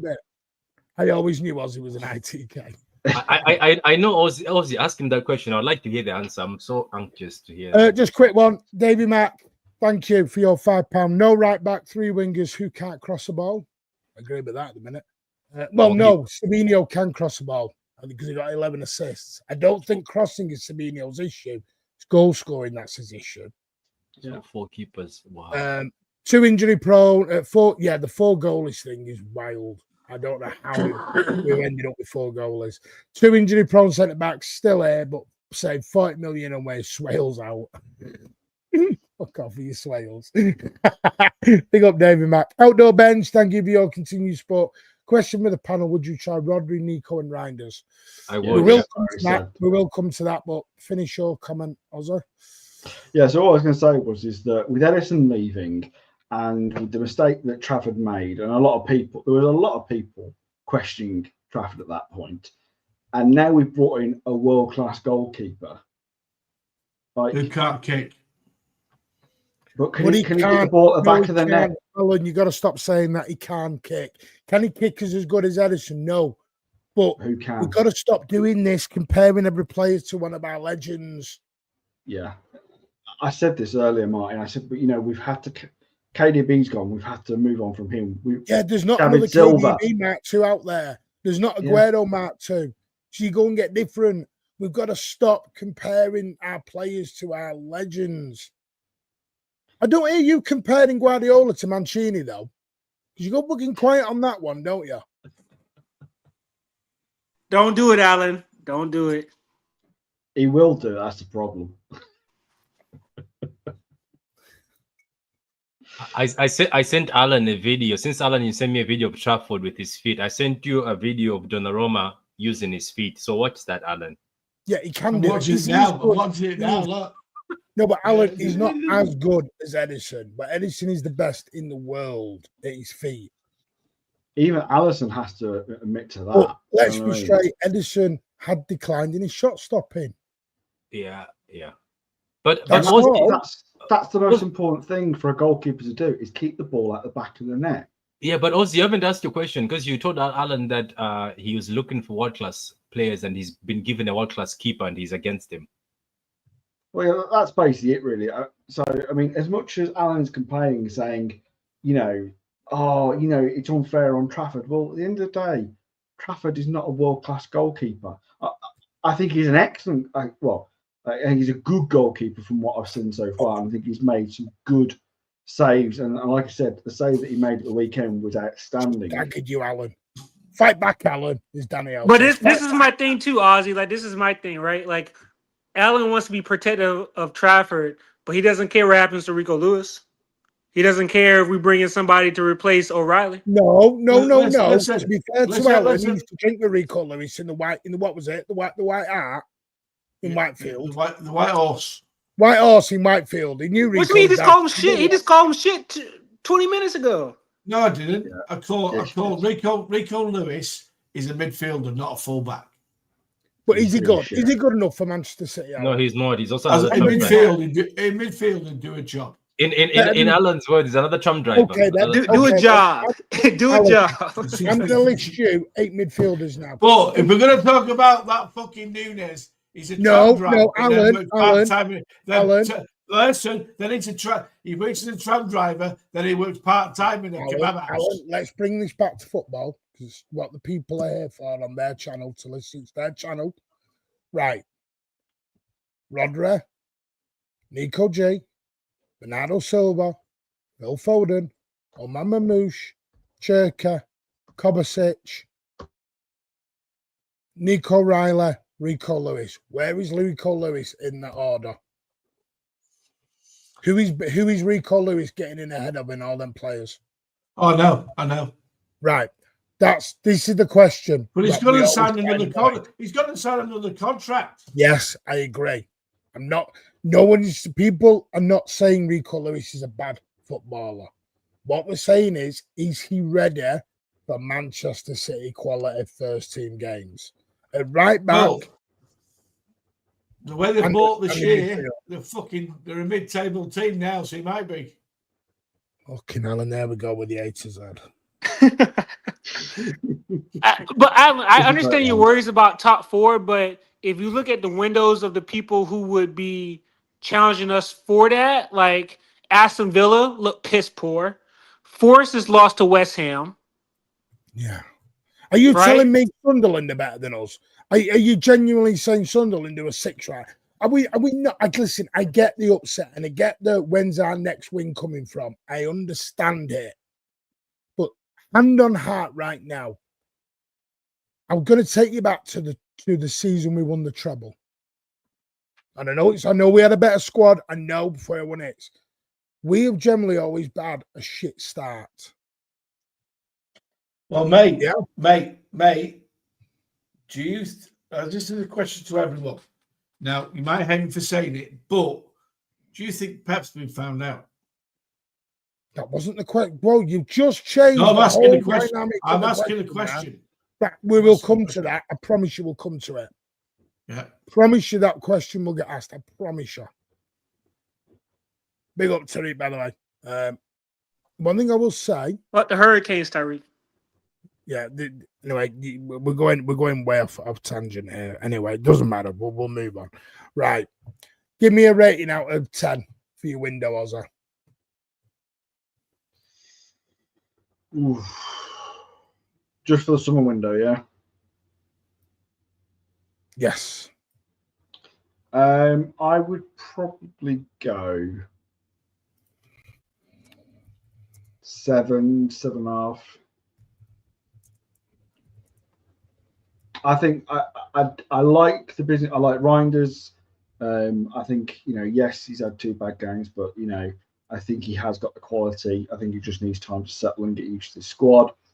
I think Cherky, again, we've seen what he can do, you know, when he was playing for Lyon. And he's a young and got so much talent. And I think he will come good. I think Donnarumma, we know, like, we've seen what he did for PSG. You know, he won them the Champions League. I think he's a quality keeper.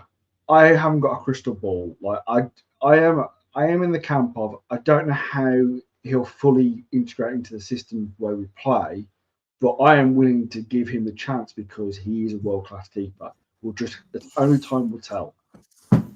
But I'd rather have a world-class keeper in right now than have had Ederson stay and him not be wanted to be here. I feel for Trafford, I do, but at the same time, you know, he's got to prove a point. At the moment, the shirt, he's number one at the moment. You know, there's no guarantees that Donnarumma is going to come in the first game after the season and play against United.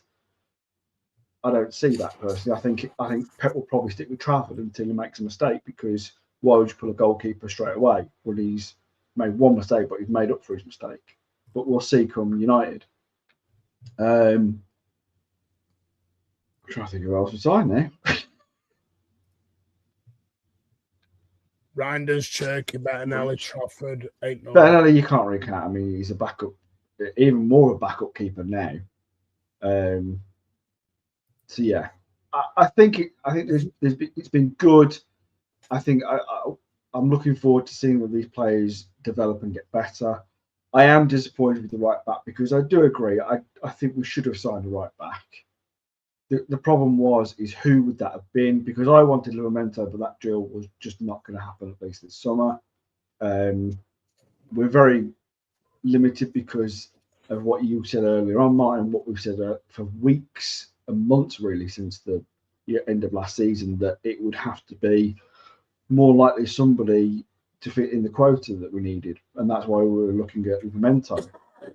I didn't see another quality right back that we could have gone for realistically.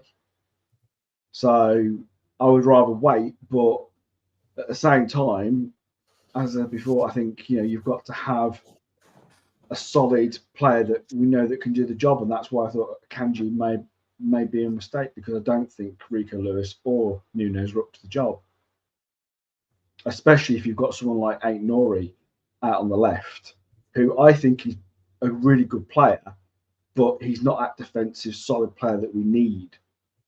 We've had that before where, like I said before, we had Walker where we could have a back three of Diaz, Stones and Walker, where that's stability, where we had that counter attack with Walker. We don't have that currently now. So I do worry, but I still think we've got enough. We're definitely top four. The league I'm not sure about, but I do think I think the quality we brought in, whether it's enough to win us the league, we'll have to wait and see. For me, I would say somewhere between a 6.5 and a 7. Just because I agree, we addressed the goalkeeper, we addressed midfield, and we addressed the creator. And we did have outgoings, but I just think the time, I think maybe it's the Club World Cup that kind of threw us off for getting some of these players out. And maybe if we were able to get out again Ortega, maybe we could bring in somebody. But I think we just didn't have enough time to do all that. And of course, you know, our wingers aren't the best. So that's why I give it a 6.5 out of 7, because we still need some work to be done. But I think if you're giving this window a 4 or 5, I think that's just harsh. What the hell? Jamie Vardy's gone to Cremonese. Wow. Mm-hmm. Yeah. Because you know his wife is into fashion and stuff too, like a fashion designer, some stuff like that. Just some very late deals. Some of people name it. Alex Jimenez has gone from Milan to Bournemouth. Victor Lindelof has confirmed his deal to Villa. Who was the other ones? Kolo Muane has gone to Tottenham on loan. No one saw that one coming. Isak has completed his move to Liverpool. Jadon Sancho has gone from the Rags to Villa on loan. Brian Bob Robert has gone from Ajax to Sunderland. Kevin from Shakhtar Donetsk has joined Fulham in a £35 million deal. Vissa has completed his move to Newcastle. Senny Lemans has gone from Royal Antwerp up to United to be their new number one. Harvey Elliott has joined Villa on loan, so Villa been busy on deadline day. Couple of loanees. Igor Julio has gone from Brighton to West Ham. Zinchenko, as Andrew said earlier on, has left Arsenal, gone to Forest on loan. Good signing for them. And Reece Nelson has left Arsenal and joined Brentford on loan. The Donnarumma deals will all be announced in due course. They're virtually done. The only other bit of business in Manchester City was Will Dickinson has left City to go on loan to Chesterfield, and Izzy Kabore has joined Wrexham on loan as With Callum well. Doyle. Callum Doyle. Lakail Samuel has left City to go to Bromley. Is there any others? Loads. There's been a lot of movement regarding some of the young lads as well. One of the Hester brothers got out today. That fell through, Martin. That fell through. Yeah, the EFL stopped it. Yeah, the EFL stopped it. No, that's fine. There's been movement all over. Sunderland, I'll tell you what, man. I know a lot of people are talking about Liverpool won the transfer window, but Sunderland, they brought in a center back that can play right back that I was looking at for Man City from Leipzig. They done a really good job of recruiting, man. Yeah. Alan, was this Alan Patrick? We left on your 5 out of 10. There's still a lot of work to do. 5 out of 10. Okay. I think quite generous for you. To be honest with you, I think the window is very good. I think this is a very good window. If we keep it 100%, it's a good window. I'm giving it an 8.5 out of 10. I think the fact that even I'm not that high. No, because if you think, whoa, that was a shocker. No. But listen to this. After this, I'm going to ring you up and we'll have a good conversation with you. No. Let me be honest. Okay. Is Pep finished? We're adding this, including the January window plus the summer window. We got Omama Mush, one of the most lethal players out there who was scoring goals. So it's the summer window, not the January window, the summer window. Yeah, but we bought these players. We can just put them together. Even this window. Let me talk about this window.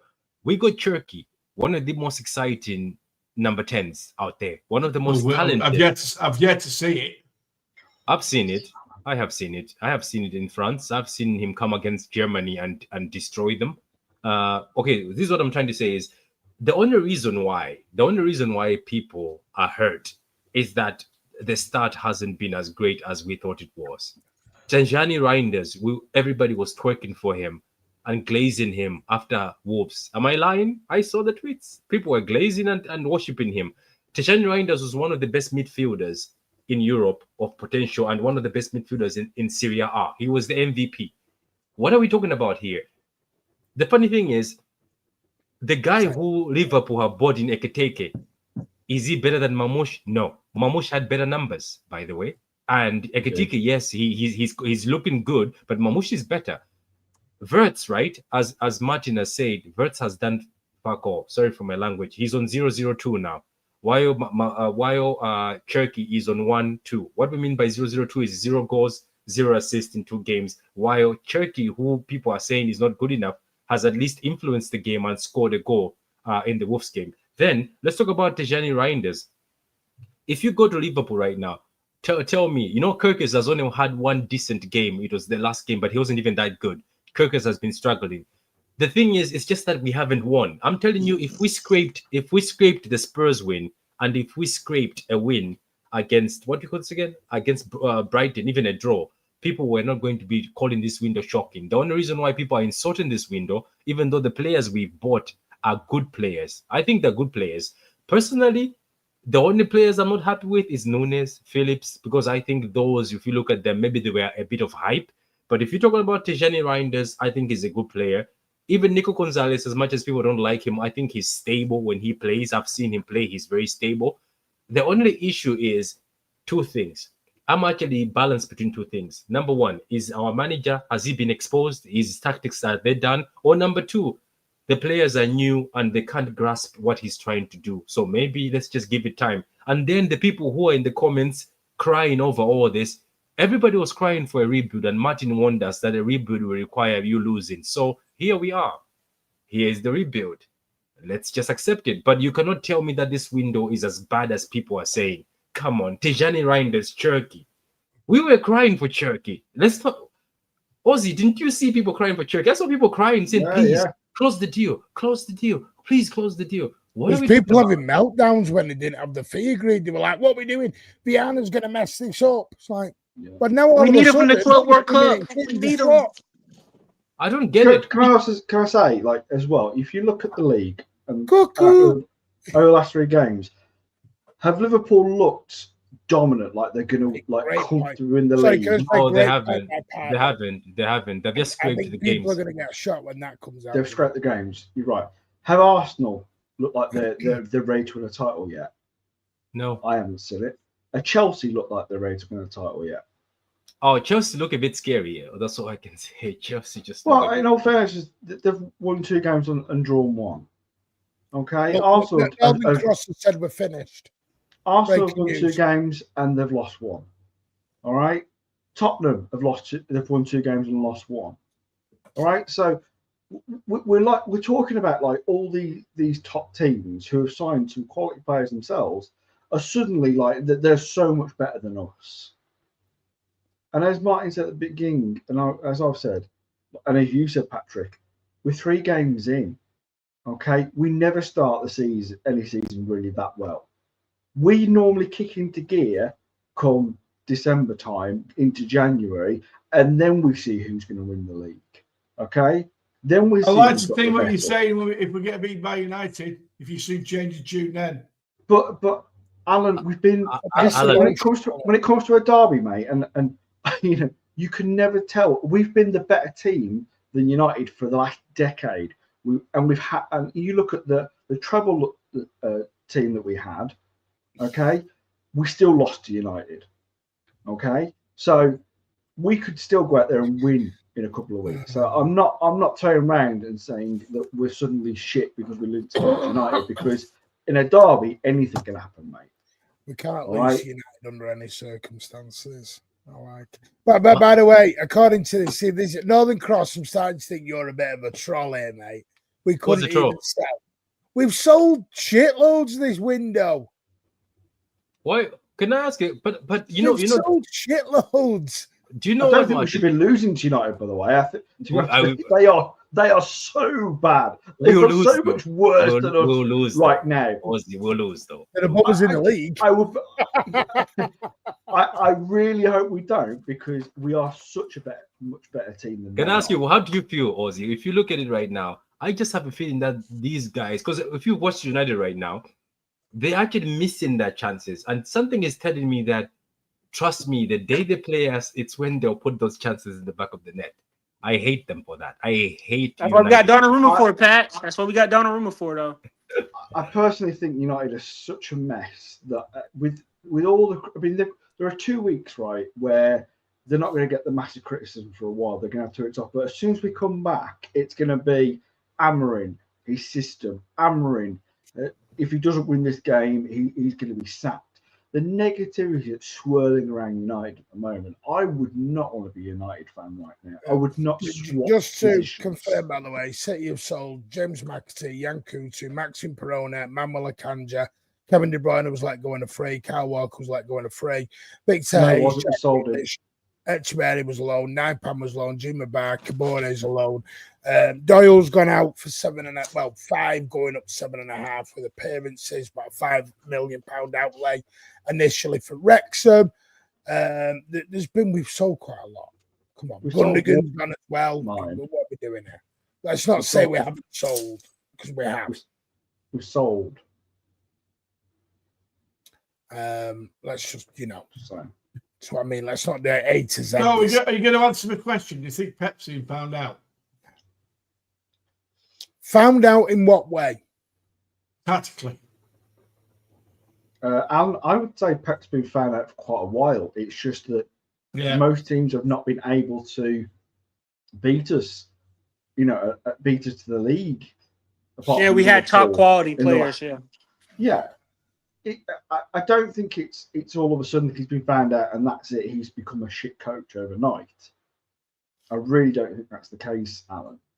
Like most teams have known how to play against a Pep team. They've just not been able to keep us from scoring goals and winning leagues and titles.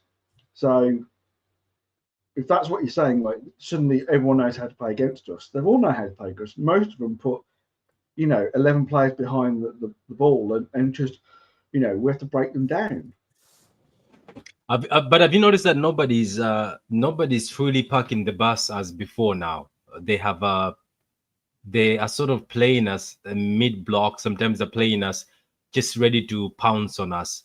But what I've noticed is, I think what you can come is I think Pep is going to have to tweak something a bit because it's about the quality. I remember talking about KDB and Walker.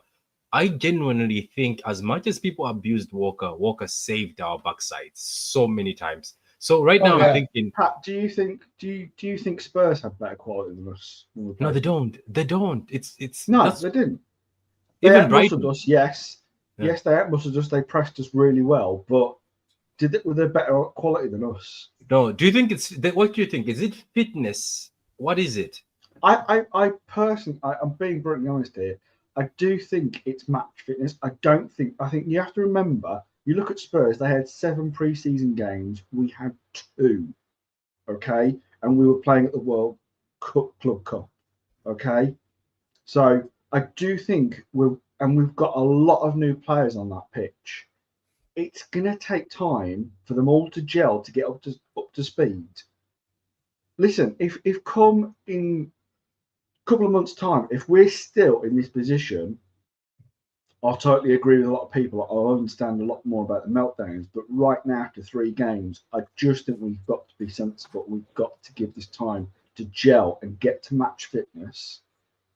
Okay, I agree that I wasn't happy after the Brighton game. I do think some of the players couldn't. Yeah, it felt like they couldn't be asked, and that has definitely got to change. But I still think that we can. Like Husanov, right? I think Husanov brought a lot of pace and he took a lot of 1v1s. He covered up very well. I just think the changes in that penalty just swung the game momentum wise, because I think before that, I think we saw what having Husanov back there provides us, in all honesty, because he had a lot of 1v1s over the top and he covered all of them. But also, can I just say, look at our bench at the time as well. What could, Brighton brought on 4 players who changed the game. Who did we bring on that could have changed the game? We had Doku, and I'm not Doku's biggest critic still, but he didn't change the game. Who else was on the bench that could change the game? Nobody. There's no fear factor. There's no X factor. Can I just say, there's people saying bad tactics we need to change, but do I think Pep's been found out? No, I think Pep's. I think he makes silly. I think he makes silly in-game decisions. I think we have changed tactically this year. We are not playing the same way as we did last season. And everyone's going to say, high line, high line, high line. The high line has been there from day one. But Walker was there, true. Martin. Walker was there and Rodri was there. The one thing I will say, yesterday wasn't a high line issue where we got beat. No. Wasn't the high line where we got beat. It was a silly error by Nunez and a ricochet. Wasn't a high line issue where we got beat. Brighton were not doing us with balls over the top and running onto. That wasn't going on because when you watch the game back, Rodri was the one clearing a lot of it up. Rodri at one stage was in his own box kicking the ball away. There wasn't a high line issue yesterday. Yesterday was, as LB calls them, bozo moments. Pep Guardiola doesn't tell Mateus Nunes to throw his hands in the air and do netball. I know everyone wants to do that, but Pep is not going, Nunes, do that in the box, mate. he's not doing that. And he's not telling bloody Nunes to Stones to kick the ball against a Brighton player. So tactically, no, because I think we have changed tactically. My issue at the minute is Pep Linders. I think that's confused the apple cart. And if you listen to Rodri comments yesterday, he does say, it's the way we're playing, because we're not playing the way we've normally played. Normally, we're nice and calm, side to side. We're playing the ball around. We're not anymore. We're trying to be fair, we did that. We did that for most of the game. Yeah, we did that in parts. The game changed when he brought them 4 subs on Brighton. It completely flipped on its head. Yes, because Alan, yesterday, like Ozzy is right. Our bench was literally piss poor. Oh yeah, it was. There was that's my concern. How I said it again, I'll say it again earlier on. How we got into an injury crisis 3 games in? Mate, it's got to be the training. It's got to be. You had no Gavardio. Diaz was on because everyone was begging for stuff yesterday. Drop Diaz. He dropped Diaz. Play Kushyanov. He played Kushyanov. Sell the Unks. He sold the Unks. Get a new backroom staff. He's got a new backroom staff. Play the youngsters. He's played the youngsters. But the trouble is, the youngsters are losing. So now we don't want the youngsters anymore. No, they're like I'd rather people just be honest and go, we want to win. Just say you want to win. Stop telling me it's a youngster or it's an older player or a younger player. Nothing to do with the players. It's you want to win. And you know what? That is fine. Not a problem with that. I want to win. Oh, Martin, you want to win? Yeah, apparently. Yeah, this is my thing. People go, oh, you're happy clapper. No, of course I want to win. My difference is I'm not going to I keep saying it, chuck my chair out the window because we lose a game. Why did they make you? By the way, let me ask you, why have you been put as the president of the Happy Clappers, as I've heard in the streets? Why are you the president? Because what they don't realize is, and like a lot of people in this chat, some of us have been fans for 30, 40, 50, 60 years. I get it, yeah. But why are you the president? But why are you the president of the Happy Clappers? I don't know. Because I know Happy Clappers. I know more Happy Clappers than you. You've been given. Well, I mean, watch back. Someone come up to me yesterday. I won't mention the name, but he came up to me and went, "Big up, Martin. I'm a fellow main road wanker." Oh. It's a trend. So am I. I'm a main road wanker. You're just a moaning old wanker. You. Apologies for the language, pardon. It is what it is, and that's all it is. So, but my issue is not Pep's tactics. I think Pep makes silly decisions. That's what I don't like. But and the thing with Pep is, I've always said this: I will give Pep till the end of the season before I make a judgment. The end, I always said I would, and you can constructively criticize 100%, but I always said this, be careful what you wish for. Because you sat Pep, by all means, let's sack Pep. But you end up with any company, you're not going to win 4 in a row. You're not going to win trebles. Because company's not at that level yet. You're going to have to be patient to allow to get. I think there is no manager in world football, Martin, that is Pep Guardiola. I'm going to say this basically as it is. You're never going to get what we've done. People aren't going to like this, and they're going to go, Martin, it's not happy. Our dominance has come to an end for now. We've got to readjust, rebuild, patience, back the team. Some people may now see something they've never seen in their lives. Go without winning a trophy. Doesn't mean it's the end of us not winning trophies. We went 34 years without winning a trophy. Can also not, because look, I think Pep Guardiola is obviously one of the best managers in the world. But do you know how everybody in life age catches up to you and life just catches up to you. This guy, Pep Guardiola, our manager, has dominated since Barcelona. He's played this beautiful football, changed everything in football, where every manager's idolized him. If you listen to these new managers, like the 32-year-old Brighton manager, they idolize him. They have studied him as they have grown up. Even the manager from Crystal Palace did make a warning that Pep Guardiola is my hero. I love him and he beat me today, but next time he's not going to beat me because I know how he plays. And guess what? Crystal Palace beat us in the FA Cup final. Can we not say it's not about being exposed, but the thing is, in life, you cannot dominate forever. So maybe right now it's gone where these new age managers have managed to say, you know what?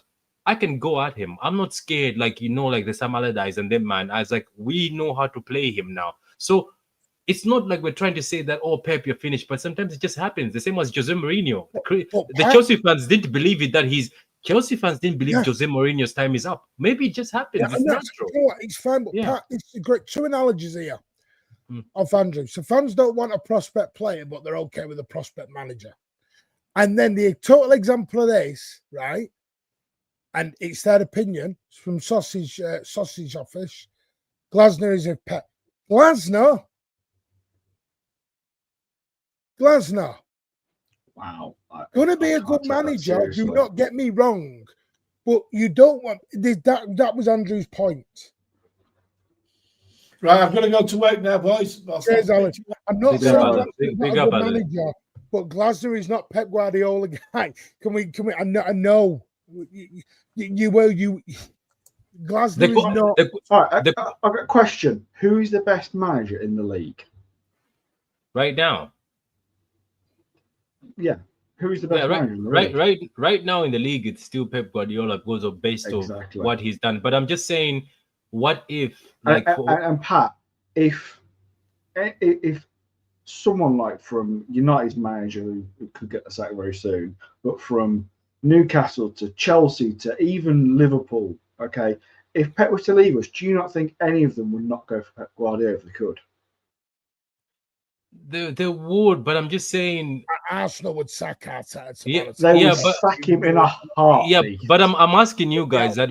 But I'm asking you guys that. Do you know that sometimes in life it just happens? It's not like that. Look, Pep can go somewhere. Do you know what's the funny thing about Aussie? Pep can go to PSG and make PSG play good again. It happens sometimes. Things just get stale at a place. Listen, I agree with Pat. That's what I think. The last time said that's spot on. That he'll walk. He won't. By the way, Pep won't be sacked. He'll walk. He will give him. He would. He said this. He said this already. That if I don't feel like the players are with me, I'll walk. Yeah. So, Pat, I totally agree with you. There comes a time, even with Alex Ferguson, that there came a time where he said, "My time is done." Okay. It happens. It happened to Wenger. It happened to Jose Mourinho, and like I said, Alex Ferguson. These managers who are iconic in their time period, okay, where they've done amazing things for their individual clubs. Pep's time will come up, will finish with us. Whether that's on a high or whether that's on a low, it will come to an end at some stage. He's not going to go on forever, okay? I will be not surprised if he comes into the season, and even if we win the league, it wouldn't surprise me if he says, I've had enough, I'm off, even though he's got another year in his contract. I don't want that, but wouldn't surprise me. I think, and Pepper said it himself, he's close to the exit door than he is to staying longer. Do you know what I mean? So for me, I do feel that he's still the best manager in the world. We're only 3 games into this season. We've got to give it's been a piss poor players. Well, piss poor 2 games, good first game. Yeah, exactly. And I just think if we are here in December and we are still in this position, then yeah, I'll hold my hands up and go, something's not right. Something's you mean not. 15th? You mean 15th? By the way, I'm not having to go. By the way, Sausage, I wasn't having to go at you, mate. It was an example with Andrew's comment because there is a massive difference between Pep and Glasner. I'm not saying Glasner will not do it, but it depends what you're going for. If you're willing to be patient, if we're willing to be patient as a fan base, I'm willing to take a little bit of readjusting, then someone like Glasner is probably perfect for the job. Wouldn't we get lucky like Slot for Liverpool? Maybe we would get lucky. Maybe. Or if you want near enough guaranteed success to go again as well, and you want to try and do Pep version 2, that's when you start doing your Enrique's. You're not getting Enrique out of PSG. That's what I mean. There's 2 ways of doing this. There's 2 ways of doing this, and to me, it's just a preference of where you go. It's a preference. Do you want to go the Luis Enrique, Nagelsmann, whatever road, or do you want to go the project manager road? Because don't forget, Real Madrid did this. Go back to when Real Madrid sat Del Bosque, and I'm being showing my age here. They went through a plethora of man. It was like in, out. Same with Barcelona, in, out. One of them sadly passed away due to cancer, I believe. So, yeah, Villanova, which I know was sad. So that's a little bit different. I don't want to look at Arsenal. The one thing I don't want for Pep is to go out the way Wenger went out of Arsenal. Ferguson at least went with his head held high out United. At Arsenal, that was World War 4, 5, 6, and 7 to get Wenger out the door. And now they're begging for that again. Because there's an old saying, you don't realise what you had until it's gone. I'm not saying we give Pep enough rope. I'm not saying Pep can't be criticised. I'm not saying Pep will never walk. Yes, I've always said it. The badge is bigger than anything on the back, including, for me, the badge is bigger than the owners. The badge is the badge. Owners come and go. Players come and go. Managers come and go. Chairmen come and go. The badge is there and the fan base. That's what I mean by, I think in 2025, we get too put down on players, managers. Some fans in 2025 follow managers. Some follow players. Some have 3 and 4 clubs that they all support in each different country, and that's great. Those make me laugh. I have a few. But that's your opinion. That's your goal. Go with it. Nah, those make me laugh. I don't know how you do it. At the end of the day, I'm just cut me open, I bleed blue. That's me. Like someone said to me, am I always going to be a happy clapper? You think I went and sat in Boundary Park on Tuesday night to watch the under-21s because I just love City. I'd watch the under-10s, 11s, 12s if I could. I went to open training like many of you. I went and watched the under-21s. I'm going to Bolton to watch the under-21s. I'm sorry. Let's not get into your history, mate, where you were watching them when they're in League 2. Yeah, I just love City. I'm sorry. I love City. Martin, that's why you're the president. That's why they've elected you president. That's all it is. I just love City. I'm sorry. And Pat, I think if Pep was to go and we wanted Enrique, I think Enrique would come, mate. Do you think so? Yeah, because I think for no, he's got a project at the moment, which is PSG, and I appreciate that. But to manage Manchester City in the Premier League, I think they would beg him. I heard he wants to come to the Prem. That's why he wanted to go to Chelsea, yeah. And it would not surprise me if he's the manager that City line up in the future. As much as I think the love story would be company, I actually wouldn't be surprised is if a year or 2 down the line, if Pep does go, Enrique's not the man through the door. I would not be surprised. The chat says 2027 his contract expires. 2028. No, I started to see. I mean, like Lamar, and I get his point. Barca won stuff, and it'll be the same, and I get it. But don't forget, Lamar, you'll be sat in the Pep Guardiola stand when he's gone. Yeah, but deserves it. I look for the like I hope I'm wrong, because I have this other feeling that this new manager somehow I have sussed a few things out. Maybe it's Klopp, like Matty Nichols said. Maybe we brought James French and Linders in to bring the gang back together. And Klopp we can't. I don't think he's ever coming back. I think he loves this job. I think he loves his job. I don't think he's coming back to coach. Hey guys, can I read you guys a quote about Donnarumma, and they're talking about Pep. Well, we didn't ignore it. If anyone knows, Ed's traveling at the moment, so that's why we're letting Ed come in and out when he wants. It says, this is from Graham Bailey. Pep Guardiola wanted Donnarumma. When that deal was floated, he made it clear he was not at all worried about potential issues with footwork, etc. It wasn't really a concern. they believe they have upgraded. Ouch!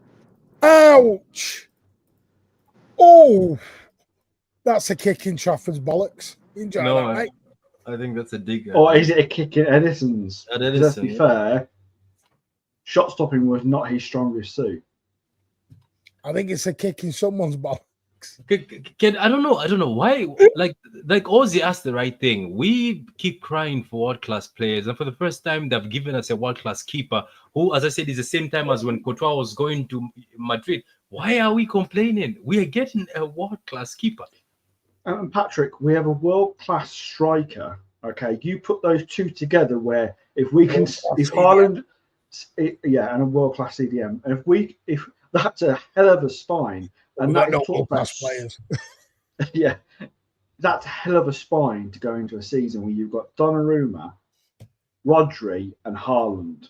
I mean, that alone, I think most opposition fans and teams will be going, that's scary. And don't just another thing. Doesn't the reason, because I heard this before and I've heard this before, that sometimes defenses have confidence when the keeper, they know he makes very world-class saves. And number two, players will say, have you heard players when they're doing an interview about Ederson and Courtois, they're like, no matter wherever you kick the ball, he'll catch it. You get my point? Why, when they look at other keepers, they're like, I don't really fear this. So do you know what I'm trying to say? That doesn't he also bring a fear factor? Because surely people watched these players watched him do a masterclass against Arsenal, Liverpool. So surely he brings a fear factor. I don't know if I'm saying this right. And he brings a bit of calmness to the defenders. The defenders know that you go 1v1 with Donnarumma, there's a chance you'll save it. The guy is 6'6", by the way. He's very good at corners. And trust me, I'm just confused that I think people are making me laugh because, Martin, if you remember, as I repeat this, Donnarumma, before he went to PSG and before he went to AC Milan, when there was rumors about this young kid called Donnarumma, I remember City were linked with him so heavily. So that was before Ederson. That was before we got to Ederson. It was Donnarumma who was in the forefront. No, Pat, but the trouble is, you know what it is? And me and Ed figured this out the other day. Ozzy, get off your phone. We figured this out. We figured this out the other day, me and Ed. People want certain names. You know, the big players. Chevalier. Don't the Chevalier. Don't the Chevalier. That's what they wanted. Rodrigo. It's like no one mentioned Rodrigo till Rodrigo came in the picture. You mean Lookman? Nobody Lookman. Tomorrow, if there was a tweet, someone mentioned Lookman to me earlier on. Good player. But is that where we're at? It's like the Akalouche thing. People go, should get Akalouche. But he's still a project player in my eyes, the same way Semenyo was. Bloody hell, they're all on the phones now. Akalouche is still not like top no. ready-made winger, if you know what I mean. There's still a drop from Rodrigo to Akalouche. So you're just swapping one for another. If you say a Livramento, then I get it. You're buying one of the top fullbacks in the league. I get it then. But let's be consistent on this. I want the number. I want the name. Like Elisa, hold my hands up. Prove me wrong. Made me look a dick on LB show. He's proved me wrong. Big up Elisa. But Martin, like with Olise, I think people just have recency bias because when he was on the market, people tend to forget he was coming off back-to-back hamstring injuries. Yeah. And that's why people were hesitant in the league to buy him because he was having hamstring issues. And don't forget, Ed, do you remember Olise and Eze for the past few years? Remember, it was always they have attitude issues. Remember? That was the rumors. Yeah. Nobody wants to take a risk. We are beat by teams running. I agree with that. So who did I suggest we should buy in the summer? And you, Patrick, and Conway, and a few, I won't mention Conway's not here, but a few other people in the spaces did not want this player because he was, what was the word? I say English bum, someone was calling him. I called him Morgan the Goat White. Remember? Morgan the Goat White. Yeah, I said Morgan the Goat. Manner. And then last week, Pat, I did a space and people should have got that Gibbs White, You can't switch as you're going. You can't go no Gibbs White. Yeah, Never but White. but do He you did remember what say I on said? this channel he would be quality for us. Do you know what I said? Or the people laughed at me. I said, "Do you know? Get me Gibbs White, and also go and get me Conor Gallagher from Atletico Madrid." And people laughed at me. I was like, "Do you know why I want Conor Gallagher?" I was like, "If Bernardo Silva has lost his legs, you need Morgan Gibbs White or Conor Gallagher to keep running." And guess what? Today, Conor Gallagher, today on the transfer day, a lot of teams were fighting for him. Do you know what? In football, you can't just have these ballers. You need somebody who's a grafter. Morgan Gibbs White, Martin, I was half and half. I was bantering saying I don't want him, but I was also bantering saying he's the god. Obviously, I was like, if he comes in, I was okay with him. But I saw the vision. I'm telling yeah, laugh at me. I'm just saying Conor Gallagher and Morgan Gibbs White are the types of players you need in the Prem these days who can run and graft. You just don't need these Paquetas. That's why even Paqueta was available. I was like, don't bring him in because we've got enough of these flashy players, but they won't press. Have you seen Paqueta in West Ham, Ozzy? He doesn't press. When he loses the ball, all he does is put his hands up like this. So Big up not in my lifetime. Luke, Bevo, and the gang. Big up not in my lifetime for the raid. Go give you need runners. You need runners. Sorry. You need players that are going to put a graft in. They may not be the best players on the pitch, but they put in a graft in where they're going to do even some of the dirty work. And we lost that when we didn't have Roger for a while. You know what I'd do? And you know what wouldn't surprise me? And I've not heard any of that. By the way, I'm going to stop giving out that info because people are throwing it back in my face at the minute. Do you know what would not surprise me as Manchester City's board? We've done this clear out in the summertime, part 2. You know what? Someone's release clause comes into effect in 2026. What's that? Morgan Don't do it, Martin. Don't do it. Don't. No, I'm just saying I'd do. Nah, not Morgan Gibbs White. No, he's talking about Musiala. He's talking about Musiala. Yeah. Nah. Bayern will cut hands off for that guy. You can't do anything. It's a release clause. I don't know. We are release clause FC. And we're all saying Viana. This is what I mean. We don't know what Viana's going to do. Viana might. I'm saying it, put some maybes. That's why I'm saying let Viana get his feet under the table. We've got the players out. If next summer we may do a bloody Liverpool and go and ball out 400, 500 million down next summer. Especially if a certain number comes back in our favour. Yeah, maybe we're just waiting. Someone said it earlier. Maybe we're waiting for the 115 to come out, and then we can go, right, you want to play? Now we play. Let's get the 115 out the way first. Because the one thing is, I know, because Bellingham was like this. Someone mentioned, we did try for Bellingham. We did try for Rice. We tried for others. But Bellingham didn't want to join because of the 115. That was a concern for him. And there are still, we never say. Do you know what's funny though? It is coming out. It's got to come out. Went to legal court, mate. I think the Rice thing. We're just playing around with that bid. I think that bid was a cheeky bid because it was one of the most funniest bids ever. At 9 o'clock we bid. 11:30 we're done. We don't want to do anything. That was I'm just saying, I'm just bouncing ideas. That's all. Yeah, but okay. Before I go, I don't know. Do you know what's funny about Man City? Obviously in the past, I think we've always said, "Oh, why should we do this?" We were all playing for Verts. Let's not forget, I was on Martin's space, and people were crying, saying, "Without Verts, the season is over." And then City went to Turkey. Maybe there's a right back all of us don't know about that they are just waiting and watching. And then when that right back comes in the eye, it will be like, that's what you're looking for. I hope they do that again for me, like what they did for Czech and Verts. I hope there's a right back we don't know that will be like, oh, okay, him. Because there's no way. I mean, we were all talking about Morgan Gibbs White, and then they brought in Rangers.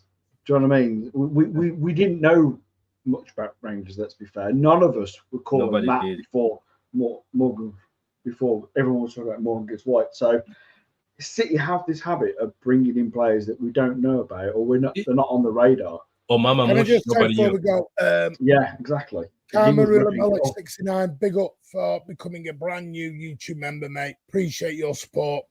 Much love. Rodri, thanks you. My videos have just stuck now for some weird reason. I don't know why. I will play that, but big up yourself, mate. Thank you so much. Pete James, and we had a final to when everyone is fit. We're going to talk about that Thursday. Pete. I'm emotional. I mean, this is a dream come true. All these guys deserve. All these guys around here. How have you got the video? The video's on my screen. I just want to see if I could do it.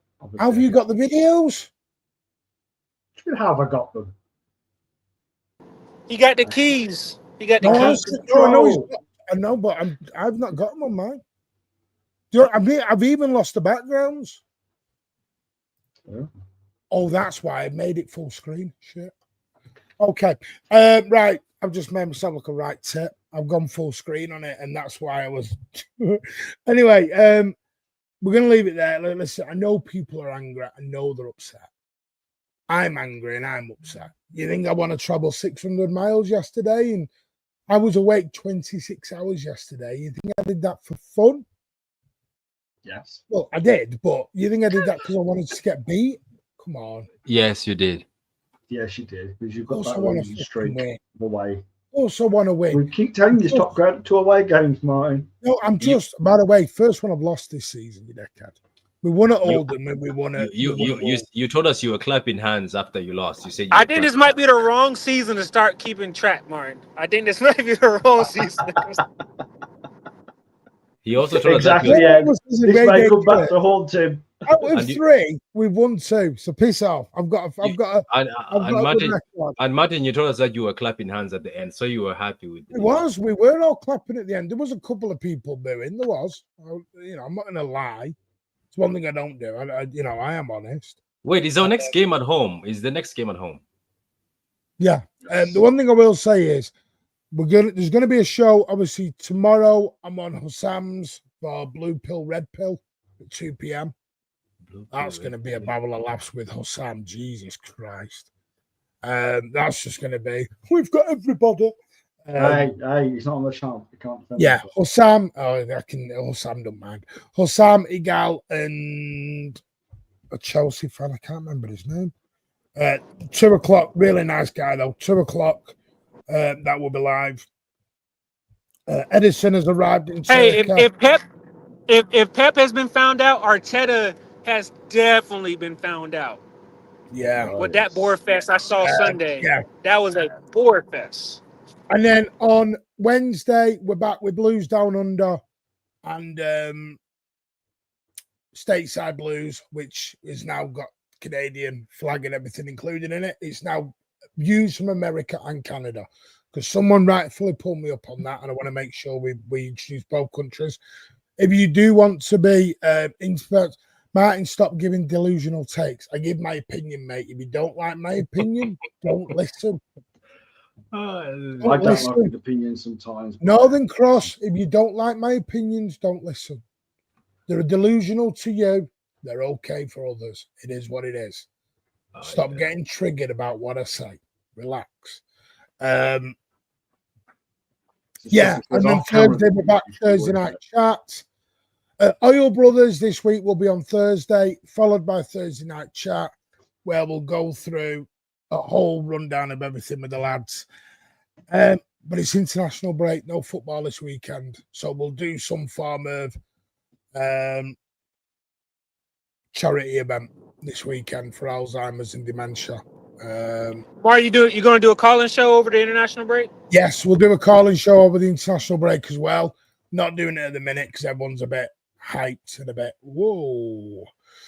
It is what it is. Northern Cross, don't we see your takes are the worst in Man City's fan base? Then why listen? You're here, mate. Move on. What channel is our brothers on? It'll be on here this week, and then next week it'll be back on Through Black and White Eyes. But it's on this week. It's on here this week.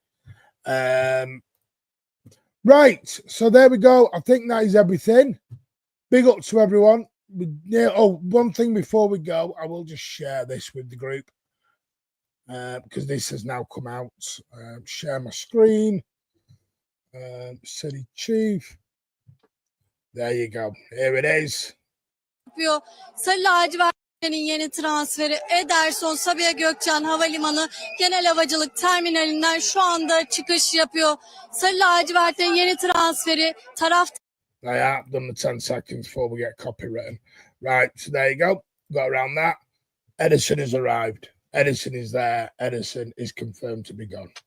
Yeah, they're gonna treat him like a legend out there, man. They're gonna treat him like a legend out there. He's got his Fenerbahce scarf on, his Fenerbahce hat. He's a Fenerbahce ultra now. And like I said, good luck to him over in Manchester, over in Turkey. Definitely. So anyway, Ozzy, thank you for your time this evening, my friend. How are you? Thank you. You're welcome. And everyone in the chat, thank you very much for watching. Much appreciated. And I will hopefully see you on Thursday. Yep. Ed, thank you for joining us, mate. Yeah. Good to big up the panel, big up the chat. I hope everybody on stateside enjoyed the holiday with their families and everybody get home safe. And it's always a great day when you're blue. Yeah, big up Ozzy. Ozzy's getting really good, by the way, as a whole. So big up Ozzy. People have noticed it. So big up yourself, Ozzy. Well done, mate. Thank you. And Patrick, thank you for joining us. True City fan, CB. Yeah, thank you very much. You little fake fan. Thank you very much. Thank you very much. You need me here, Martin. You need me here. I'm telling you, it's you need me to be this negative and you be the positive. So I'm the president of negativity. You need to be the yin to my yang. Yeah, you see, I am the president of negativity. You've been reacted the happy clap. I don't know. I think some of your negative rubbing off on Martin. I don't think it is. I don't think it will ever rub off Martin. I don't think it will. Know. Anyway, look, at the end of the day, we are both crying inside together when I can't, like that Brighton game, I rewatched it. I still had the tears. I still wanted to cry as if I didn't know what's happening.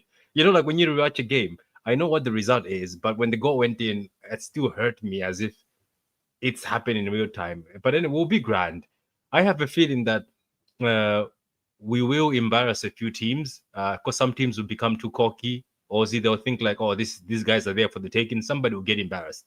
I think somebody would definitely get embarrassed. And I pray it's United. Because my brother won't shut up. If United beat us, my brother is not going to shut up. I pray it's United that get embarrassed. Martin, are you doing a space this late? Of course he is. Jesus Christ. Get some sleep. This is average time for us, Pat. This is average time for us. It's not late. Can I just say one more thing? Do you know how agenda-driven some people are? I've just got to do this just to show them up a little bit. Patrick brings the best show, which is right, you know, which is a panel of people of different backgrounds. Fuck me, what we're doing stateside blues and blues down under for and spaces until 3 a.m. Can you say agenda without saying agenda? Yo, give your head a wobble, Cross. Give your head a wobble. I love winding up these trolls. They love it. Bingo. Anyway, big up to everyone. My panels are just me and Bevo. Hey, Luke, by the way, big up to seeing you. You ever want to come on, Luke, let me know. You know. Yeah, and Luke, by the way, guys, go to Luke's channel. He only has got Bovie and himself. That is discrimination. Go to Luke. Don't discriminate me and Martin. Go to. Yeah, can I just say one more thing? And I know people want people on, but Luke, good job on the other shows too, Luke. He's been doing a good job on other shows. I've seen it, and by the way, I'm not digging anybody out because I know people have their favorite people. But if people are available, we will get on shows. Begging other people to get on shows, we may not be available. We have all got lives, etc. Just calm down. Typical City doesn't go on a lot of other channels, mate. That's why. Typical City, like, he's great what he does. He just likes to stay with himself at the moment. LB's always welcome. He knows that. LB's just mega. Everyone's mega busy. Mancunian may go south as well on Thursday. Podcast Ozzy, quick update before we go. People have asked. Me give the update. I'm waiting for you to give me an update. But we're going to speak tomorrow, and then we'll hopefully get it sorted out by weekend or the week after. It's going to start at the latest after internationals. Fee's now back off holiday. I'm in negotiations, sort out a sponsor, touch wood, which I need to speak to the lads about. And then we'll get merch going as well. So there you go. Mega, good night from me. We're trying to grow your channel for something you can be proud of. Good night from him. And don't forget, and them. Giveaway for the members on Thursday. Bell, Lee, and Summerby. And there's the certificate of authenticity. Wait, can I enter that? No. You can piss off after your £25, whatever it was, bloody euro fee I got. Listen, I'd love to get Steve on. But yeah, he's not an easy man. He's very busy. Yeah, he has been on once, but even though he doesn't go on a lot, and it's each to their own, mate. It's each to their own. There's no thing. Johnny's a great lad. Spoke to Johnny. It just is what it is. I don't think he's overly keen on panel shows. I think that's what it is.